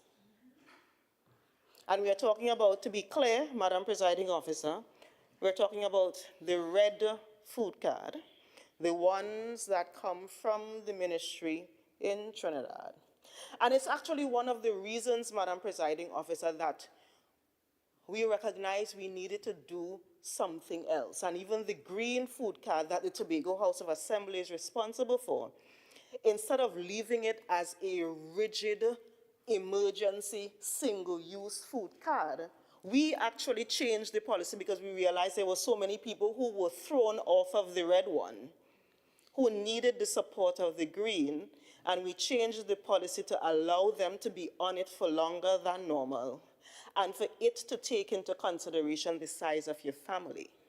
So instead of just getting the 500, no matter whether you had one child or 10, we took into consideration the size of your family to determine what multiple of $500 food card you were going to get. But more important than that, Madam Presiding Officer, I think at the Department of Social Protection in December, we did something that I'm most proud to have been part of. The Victim and Witness Support Unit of the TTPS reached out to the division indicating that they wanted to have a sit-down. They wanted to have, in essence, a cry session for the families of those of us in Tobago who lost somebody to gun violence. So probably at the last sitting, Madam Presiding Officer, you probably realized that I was not here at the sitting in December when my colleagues were giving Christmas greetings. It is because at that time, Madam Presiding Officer, I chose to go to that session where we collaborated with the Victim and Witness Unit to meet with the families of those individuals who were killed over the period of 2024. And we came together and we met with them and we had our counselors there and we had our therapeutic making of candles and we had our let us just get together and cry this away kind of session. Because we recognize that if we do not start healing those who are hurt, Madam Presiding Officer, those hurt people will keep hurting people. And we made the commitment then, Madam Presiding Officer, to continue collaborating with the TTPS in that program to ensure that we continue working together, because the aim of that program, Madam Presiding Officer, is the fact that when the Victim and Witness Unit do the initial kind of interaction and counseling with the families, after a while, they only have a certain number of sessions that they can provide to them. And when they are done with what the TTPS can provide, we transition them smoothly, if they still need to the therapeutic counselors who are at the Division of Health, Wellness, and Social Protection. And I say that, Madam Presiding Officer, because, again, we kind of have to figure out collectively what we really, really, really need to do to help solve this problem. And I am standing here proud to be a member of this administration who is willing to put all of it aside, even though they run up in my house. Put all of it aside to say that this is what Tobago needs. And because this is what Tobago needs, we are willing to come together because this is what Tobago needs. And what we are asking for, Madam Presiding Officer, is for those on the other side to also see that this is what Tobago needs. And if all of us do the right thing for Tobago, we truly would become the greatest little island on the planet. And I hope that today is indeed one of those days that we are going to be proud of, because we did it, Madam Presiding Officer, for Tobago. I thank you.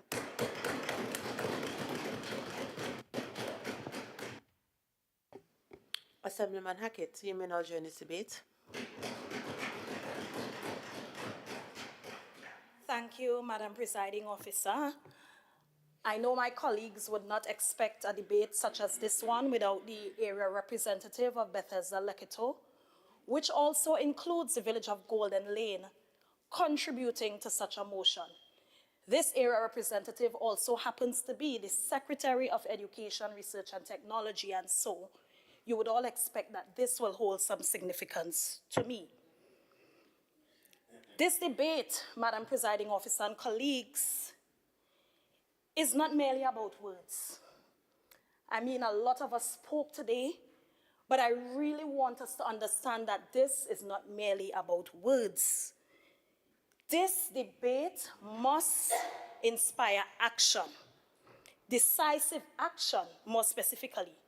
It must foster collaboration, and that is a key word of today, and it must be able to bring forward transformative solutions for this island of Tobago. Madam Presiding Officer, as we all know, on January 4th, Tobago lost 15-year-old Beres Joseph, a young resident of Seaview, Golden Lane, and of course, my resident, to senseless violence. His murder, and it was the first recorded, and I hope the only one for the year, and we're praying no more, was not just another statistic. Madam Presiding Officer, it was a tragic loss of a child. Someone's son, someone's pride, someone's hope, someone's future. And Madam Presiding Officer, his death has left a family, a community, and an island grieving. Golden Lane, Madam Presiding Officer, where Beres Joseph called home, has been in the last 2 or 3 years identified as one of Tobago's hotspots, one of Tobago's crime hotspots. But this crisis is not isolated to Golden Lane. I am certain that all 15 area representatives can speak to areas in his or her community considered a crime block. We know of the activities that occur at particular areas at particular times of the day, and I'm certain that we can stand in here and say they are not unemployed. They are not all unemployed. Madam Presiding Officer, this crisis reflects a broader issue that threatens the very fabric of this island. And yet, amidst this tragedy, we hear accusations coming from the Minority Council suggesting that this administration is to blame for the upsurge of crime on this island. Madam Presiding Officer, contrary to the misleading, and we always get these misleading comments from the minority, and earlier today, I heard one which I would address on this floor. The facts of crime in this country called Trinidad and Tobago tells a different story. In Tobago, more specifically, Crime did not begin on the 6th of December, 2021. When this administration took office, Trinidad and Tobago had already been grappling with crime. As a matter of fact, post-COVID, we saw an upsurge. Madam Presiding Officer, for decades, this island, and it's no secret, has faced systematic issues: chronic underfunding of national security, inadequate resources, and a lack of meaningful opportunities for youth. Did it begin on the 6th of December, 2021? The answer is a resounding no. Madam Presiding Officers, these challenges are therefore not the creation of any single administration, nor can they be solved overnight. And while I'm on this point, I want to speak to, I don't know if to call it an accusation, a grand charging, but misleading from the minority leader. I have in my possession emails from UDCOT dating as far back as 6th of April, 2022, a mere 4 months after we took office. And in one of those emails, I have correspondence after I inquired for a progress report on the WIM Youth Facility, a facility that began with Claudia Groom-Duke, and it went through several secretaries, including Whitney Alfred, Gary Melville, Huey Cadet, Kelvin Charles, Maslin Melville-Jack. Minority leaders said the project was almost 90% completed when we took office. I can read the entire letter, and I'm going to post that letter on social media to dispel the false claims from the minority leader. The project was only 69% complete. The project was left with a $1.6 million debt not paid by the previous administration. And they had to contend with challenges where they had to switch contractors and several other administrative issues that stalled that project. I am going to place it on social media so we can dispel the many rumors. Next Friday, Madam Presiding Officer, this Secretary of Education will be recommissioning, along with my colleagues, the Kendall Aquatic Facility. I recently reposted photos on social media on the state we met that facility in upon assuming office. And what I should have done, Madam Presiding Officer, is reshared so the Tobago public would have seen the date I posted. I saw the political leader of the organization, the Tobago Council that is, on social media claiming that we met the facility in pristine condition, and we were the ones that closed it because sometime in 2020, you are still seeing photos of activities occurring at that facility. And that is what this administration spent the last 3 years doing: repairing, renovating, and being left to recommission shoddy work, poorly maintained work, incomplete work to complete at this point in time. And so when we speak about focusing on youth and youth development in Tobago and the challenges this administration currently are having to endure, I want the minority leader to be very, very honest with himself. You all did not do a good job at treating with youth and ensuring that our youth are protected here on this island.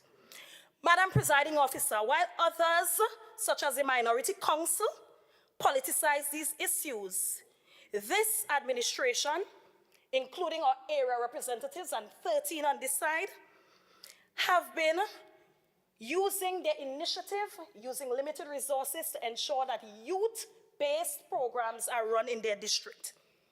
In my district, for example, Madam Presiding Officer, last July, August, I launched the Bethesda Lakito Junior Skills Training Camp. And I kind of wanted to do it out of my pocket, Madam Presiding Officer, almost as a pilot, to see how to work this initiative. It was a 2-week-long initiative and much celebrated. A lot of Tobagonians asked me, why can't this be a Division of Education collaboration with Division of ComDev, UDev, and Sport? Because we see the value in our young persons from as early as 10 years old, and I may go earlier in this cohort this year, Madam Presiding Officer. But our young people were exposed to about 30 or so tech work areas, from beauty culture to auto mechanics to baking to farine making to smoked fish production, just name it.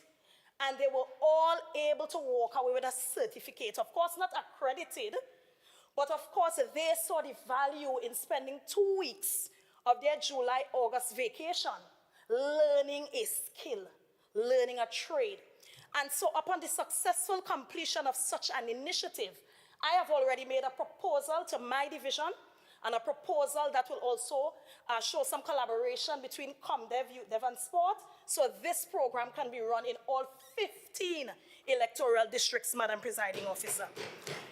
Madam Presiding Officer, I'm also pleased to announce that with collaboration with Division of ComDev, YouthDev, and Sport, and I now see why education at one point in time had that youth and sport, because the collaboration is so clear.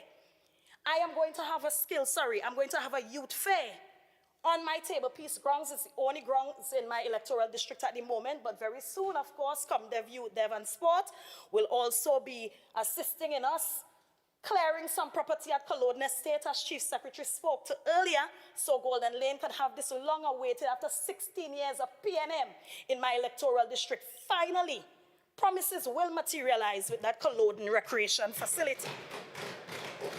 And so that skills fair, that youth fair, rather, again, as a pilot out of my own pocket, because I like to be able to see what works, what doesn't work before we utilize taxpayers' monies.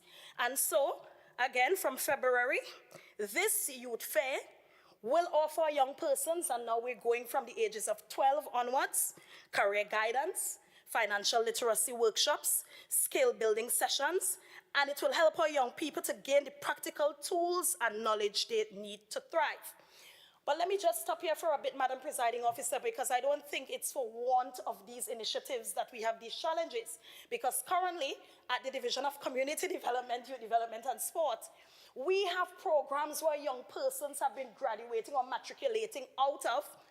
Lots of opportunities, and I saw Secretary hosted very recently a celebration of the achievements of persons through their world of work and the yes and so on. But we also have a revitalization of that Roxborough Trade Center, which I'm very proud to say we spent some time ensuring that that curriculum will fulfill the needs of our young persons. But on Island, YTEP, MIC, we have the facilities to give our young persons the opportunities. So something else is happening in society, and that is why I say there must be collaboration. And no one government, no one Tobago House of Assembly, no one entity can do it alone. Madam Presiding Officer, earlier the Chief Secretary spoke to some alarming statistics, which I also was privy to as Secretary of Education from USAID, and that revelation of the 8% of students in schools in Tobago that are participating in gang-related activities. But Madam Presiding Officer, behind those numbers are real lives. Children who are being drawn into cycles of crime, and most often out of desperation, a lack of attention, or a lack of opportunity. As Secretary of Education, I refuse to let this define Tobago's story. But Madam Presiding Officer, the fight cannot be waged by this THA administration alone. And so I want to make an urgent cry to parents. And I wanted to take the debate in a different direction, because even though we're calling on national security, I wanted to go in the direction of us taking responsibility for where we are as a country as it relates to crime. And so parents listening out now, this call is for you. It cannot be that with all the resources expended, we have parents who don't understand that they are the first teacher of the child. They are our children's first role models and their first line of defense. Madam Presiding Officer, I want our parents to take an active role in the lives of their children. I want our parents to know the friends of their children, to ask difficult questions, to open the lines of communication, and to guide them towards better choices. But we must admit that not every home would have a parent. We have some scenarios where an auntie, someone in a community who may just know that there are challenges in a particular home, may without signing on the dotted line adopt our children. and they may have children of their own. All right? And so we have to understand that everybody has to play that role of looking out for this island's children. Madam Presiding Officer, that is where the community steps in, and that adage of it takes a village to raise a child. And so we must come together as one Tobago, and I know one of my colleagues earlier said it. You couldn't walk down the street before and not say good afternoon to someone. Everybody in the community had that privilege to correct you, and you dare not go home and say so-and-so hit you. As a matter of fact, you're afraid to say it because more licks was waiting on you if you did. And so we have lost those values as a Tobago, and so we see why we are now on this upward trajectory of the upsurge in crime. Madam Presiding Officer, I want to point out some of the initiatives that I see in my district and I'm seeing across Tobago to show that we're on that right path, but I want some more collaboration. In my electoral district, in the first year, upon assuming the role of area representative, I called it a district cup, and I had football teams from every part of my district compete for a $10,000 out-of-pocket prize. And by the second year, I realized that the area representative doesn't always have to be out front. You can allow the district to come up with the format of whatever that competition is, and you do the sponsorship from the back. And so I told them I'm going to do a 1 year, area rep leads the charge. The next year, a community group leads the charge, and we do that back and forth. And so we've had some successful tournaments on our only recreation ground. We have a Golden Lane Police Youth Club, and I'm congratulating them now, that runs a very solid netball tournament. We have the Tobago Panthers, and they're going to be in Trinidad this weekend, pulling our young people into their hole, that pan side, and unfortunately, because of the upsurge of crime in Seaview Golden Lane, where their pan tent is located, they had to be relocated temporarily to the Golden Lane Government Primary School. Thank God their area representative is also Secretary of Education to grant them that. But they had the opportunity to use another space to be able to ensure that the young persons they house, giving them that opportunity to be able to do something else with their time. And of course, we are going to see them bring that trophy back home to Golden Lane this week. My colleague for the T&Tech East Side is on my, yes, so we are in a very healthy banter here. But the schools in my electoral district, and you would see me reposting with pride over and over again, Bethesda government, Table Peace government, Golden Lane government, always on these anti-crime, anti-violence, anti-bullying walks. All right? And getting the communities through village councils, getting the communities through PTA, getting the communities through these police youth clubs, through fisher folk, through just bringing the community together, and not always having to depend on an area representative to lead the charge. And I want to congratulate not only my electoral district, but the electoral districts. I'm seeing a lot of good work happening in your district, your Zion youths. Everybody can speak to a community group that is taking the initiative and not just allowing the area representative to take responsibility for fixing the challenges. So, Madam Presiding Officer, as I said before, a community facility, because we just reopened one, recommissioned one there in Lekito. And then, of course, I'm eagerly awaiting the turning of the sod at the Culloden Recreation Facility, but facilities are not enough. A brand new spanking facility could be opened tomorrow.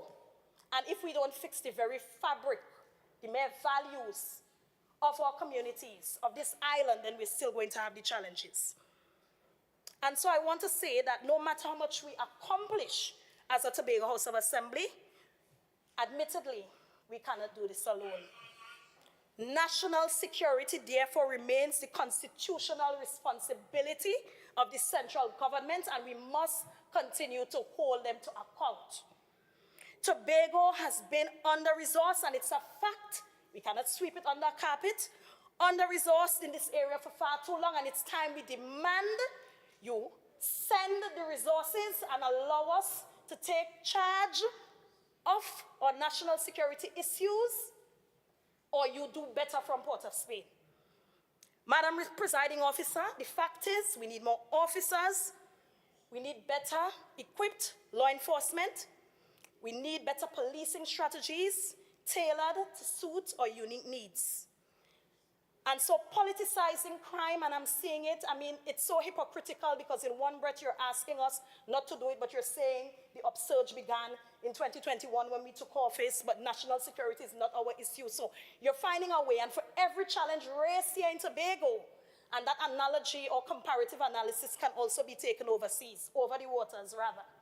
For every challenge brought by the minority leader, and with a timeline or a particular period of noticing an upsurge in crime, we can also say the same for Trinidad. And so that does not solve the problem. And so the accusations brought here by the minority leader are baseless. I think they're counterproductive to the conversations we need to have, and they distract from the work that needs to be done. And what I think Tobago needs now more than ever is not division, but unity. Tobago needs leadership, as we have in the Honorable Fali Chavez Augustine, that focuses on solution and not blame. Madam Presiding Officer, this is not just about that child, Beris Joseph, from my electoral district that we lost on the 4th of January 2025.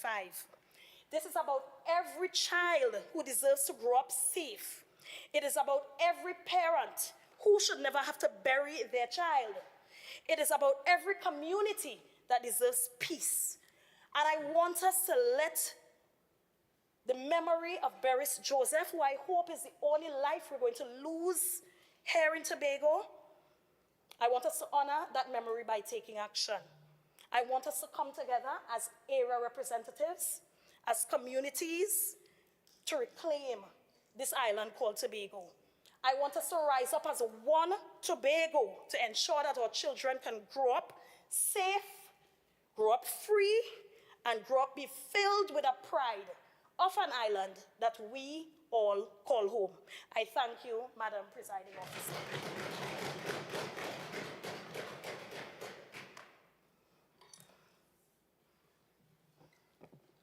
Assemblyman Augustine, you may now wrap up this debate.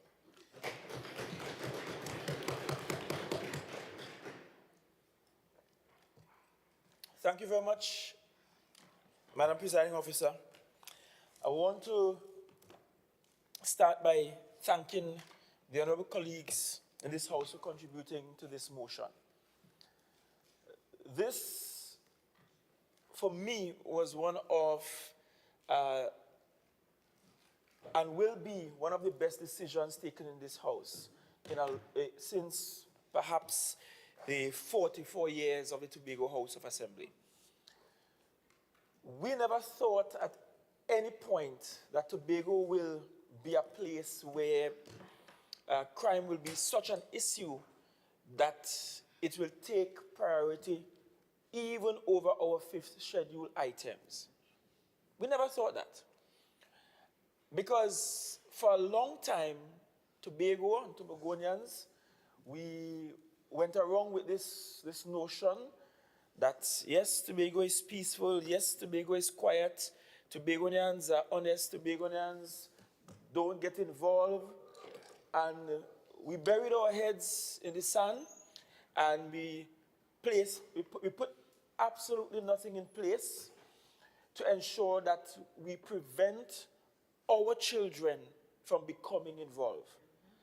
And so at this juncture, it's more than just wetting our house because our neighbor's house probably done burned down already, and the fire is spreading. It's also about building up safety mechanisms. So, and I don't care if it's taken the wrong way, so that Tobago does not become like its sister island. Because that's not what we want. In fact, we want our sister island to become like us, insofar as levels of criminality. Today we heard from the minority. One was too ill-disciplined to even participate. In fact, he treats this house like if it's a morning walk. Come, scratch for 5 minutes, and go away to get his pay and make sure that he is on the register as being present. And then, from the minority leader, what we essentially heard is, well, we know that security is not your responsibility, We ain't sending no money for you to do anything about it. You don't have enough money to spend on national security. But although it's not your responsibility, I'm still blaming you for it happening. But I guess fault and folly both begin with F. And one of the things about leadership is that sometimes, even when the fault is not yours, you take up the responsibility for finding a solution.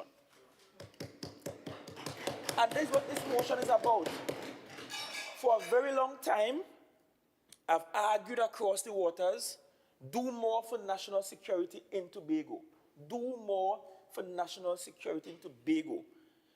We heard from Secretary James what the spend on development is in Tobago. I'm not sure why our good friend from the sister island, clearly,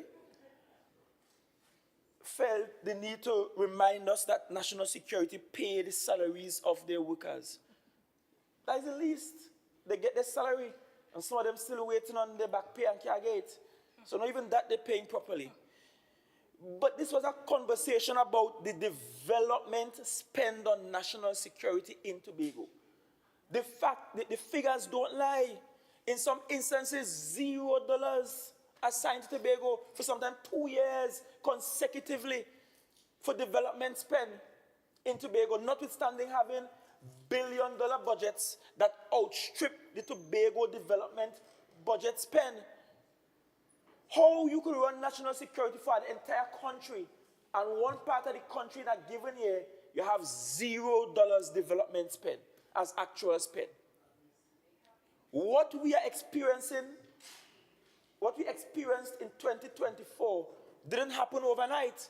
It happened because in 2022 and 2021 and those previous years, they were spending $0 on development spend on national security in Tobago. When you hear 5 police stations call out, 5 or however many, for just over $1 million to development spend, you want to know if it's only light bulb changing? When you hear just $1 million for a single fire station, and you know $1 million probably can't even buy a Prado these days, much more fire tender. How can you claim to care? But you see, I've long learned that there's a political party for which hypocrisy has found a home, and it's called the PNM.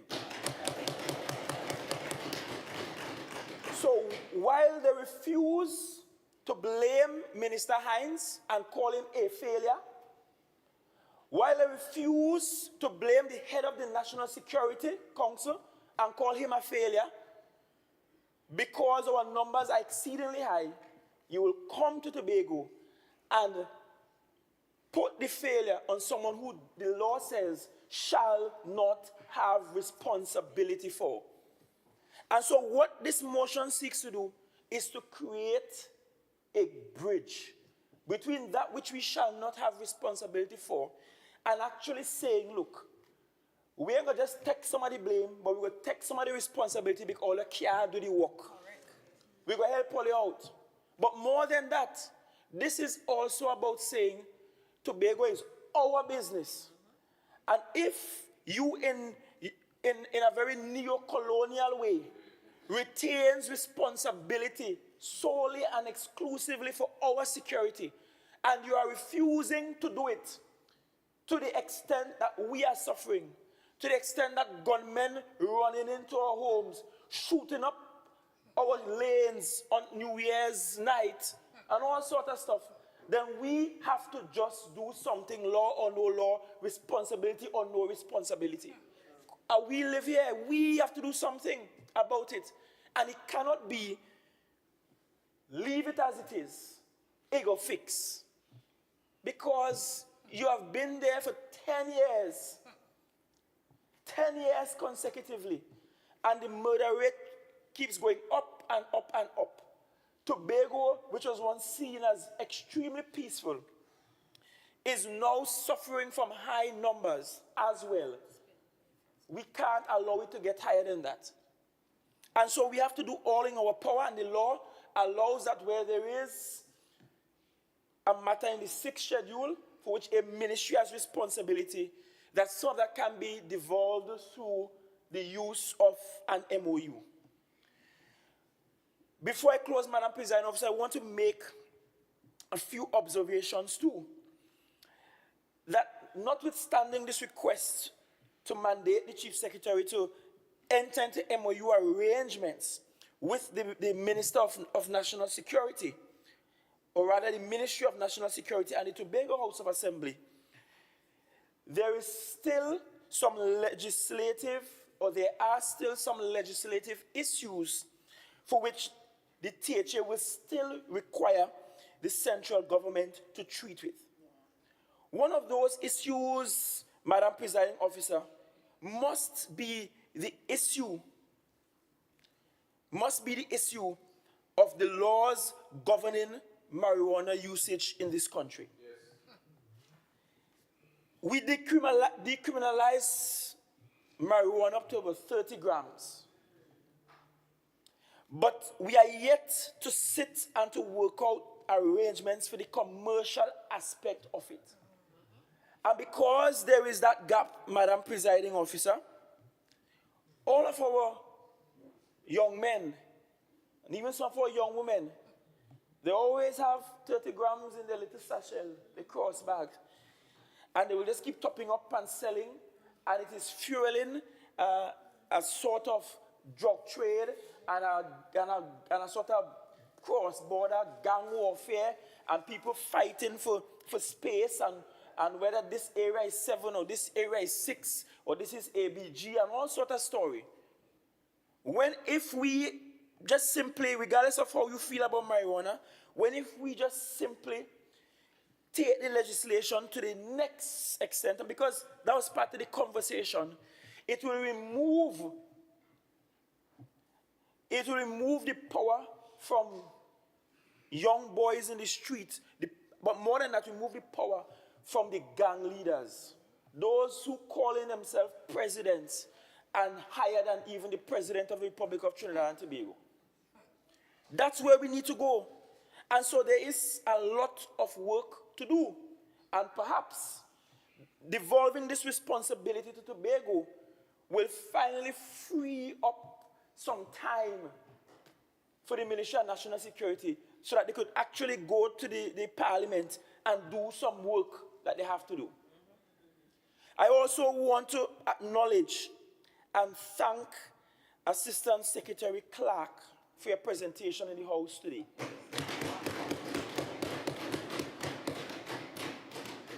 It is not easy to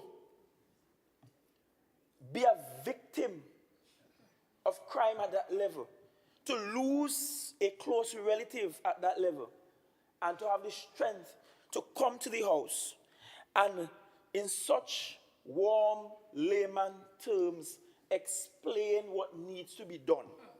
And if perchance you listen online and you don't understand through all my flowery language, you don't understand all the academic thoughts of Secretary James, I'm certain you understand Assistant Secretary Clarke. Yes. And what he presented. I am certain about that. And I am certain, Madam Presiding Officer, that for some parent listening today, that they understand with greater clarity that here we have an island government asked to create and maintain social cohesion on the island, and yet we are asked to do so with our hands tied behind our backs. From where I sit, all the meetings I have with national security agents, from where I sit, Madam Presiding Officer, I can't instruct not one of them. I could give them ideas, and when they leave the room, they could just chew their teeth and do what they want. I have no say in what policy governs them at all, nor anybody in the Tobago House of Assembly. And I could tell you, we experienced it when we were doing the oil spill cleanup. At one time, we were asking for police to help close off certain roads, and the police refused to come and do it. refused to come and do it. We had a crisis on the island, and we could not even direct policy to the point where we get them to come and close off the roads for us at Lambo. We end up using private security guards to do it, which should not have been the case. And so this motion is aimed at fixing all of that. But I want to end by saying to Tobagonians that we are not without hope. I want to say that we have not lost this battle against crime. And once this administration is here, we will not lose the battle against crime. Because we will not allow criminal elements to win. Not in this paradise. We will not lose our paradise to a few. We will not. And there are times, even when listening to those opposite, and listen to how we are still being told boats on dry dock, and they're on dry dock for years now. Because I hear that in 2022 when I come, I hear it in 2023, I hear it in 2024, and in 2025, we're still hearing boat on dry dock. I don't know if it's Noah's Ark they're trying to fix. Must be Noah's Ark. And in my mind, there is a class of people in this country who are benefactors, who benefit from the high levels of crime, who benefit from the drugs and the guns, and they're powerful enough to ensure that what needs to be done by national security is not done so that they can continue their trade. I am convinced of that. I am convinced of that. Nobody could tell me otherwise. Because nobody could tell me how billions in a development budget for national security, and we still can't get not even a little pirogue to circumnavigate Tobago. But we are not a people without hope. And it means, therefore, Tobago and Tobagonians, we have work to do. Law or no law, whether the ministry accepts our MOU or not, whether they accept our overtures or not, I wish to be clear to Tobagonians that this administration will do whatever is necessary, even if they accuse us of breaking the law, to do it, to ensure our people remain safe. Because that is a priority for our people. I want to once again thank all the members who contributed. I want to thank members in this house who have also gone above and beyond to do work themselves, such as Assistant Secretary Baines, who has been mobilizing the Christian community ever so often to ensure that they do the needful and to put God in charge of this island and to talk to him and communicate to him on behalf of the rest of the population. And I want to end by saying that while it might be the intention of some to spoil, to disrupt, to ensure that there is a stillbirth of the dream of having the greatest little island on the planet by facilitating criminal activity, I want to be clear. And we just came out of the Christmas season, that which is to be birthed will not just be birthed, but it will live. The dream of the greatest little island on the planet is well birthed, and it shall live, and Tobago shall become that. And we will return to peace and safety. Thank you, Madam Presiding Officer.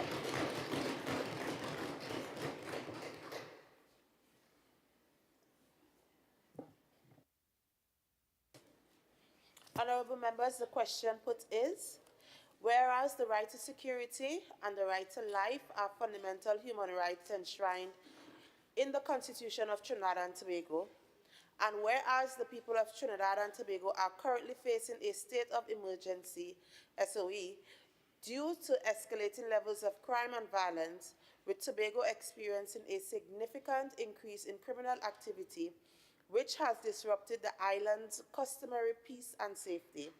And whereas national security is listed in the 6th schedule of the Tobago House of Assembly Act 40 of 1996 as a matter over which the Assembly has no responsibility, and whereas the Tobago House of Assembly, despite not being responsible for formulating or implementing policy on national security, has nonetheless provided resources to assist with national security matters in Tobago.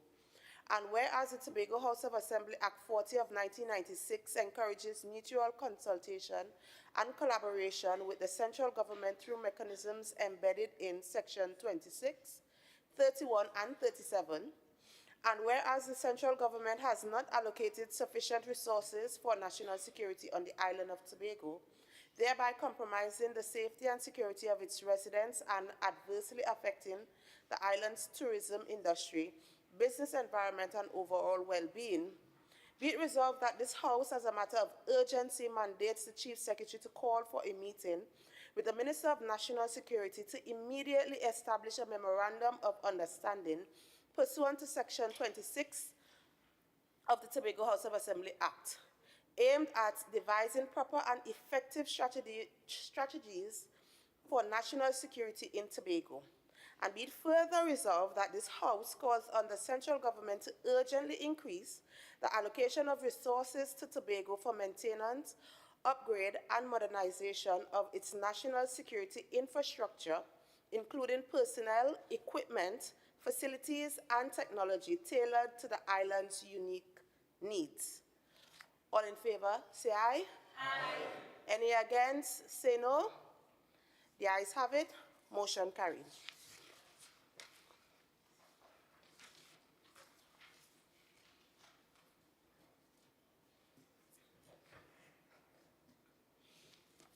Private business. Motion. Honorable members, before we go into private members' business, we are closely approaching 8 o'clock. Can the House decide whether we are going to continue on with private members' motion or we break for 10 minutes for dinner and resume within 10 minutes' time? Leader of Assembly Business.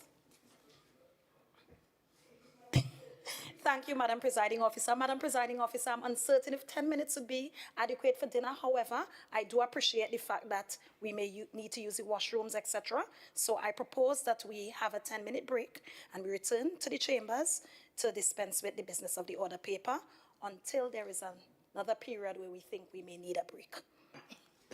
Honorable members, the question is that we break for 10 minutes. All in favor, say aye. Aye. Any against, say no. The ayes have it. Honorable members, this House now stands suspended for 10 minutes.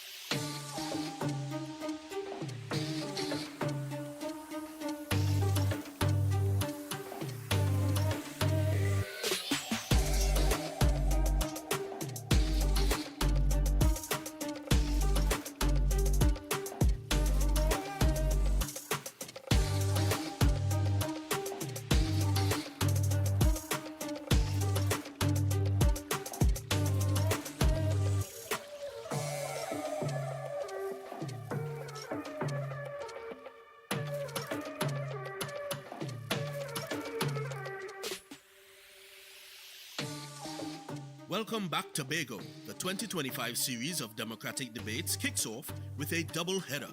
We have two motions for deliberation. Minority Leader Kelvon Morris is calling for an audit into the procurement process and the execution of 4 major road projects on the island. Mr. Morris is also calling for the Public Accounts Committee to be immediately convened to urgently review these expenditures. Chief Secretary Farley Augustine will also lay a motion calling on the Minister of National Security to establish a memorandum of understanding on effective strategies for the island's security and increase in the allocation of resources to Tobago to maintain, upgrade, and modernize national security infrastructures. Thursday, January 23rd from 1:30 p.m. You're welcome to come in and look on or log on to our social media spaces to witness the action. Either way, don't miss it.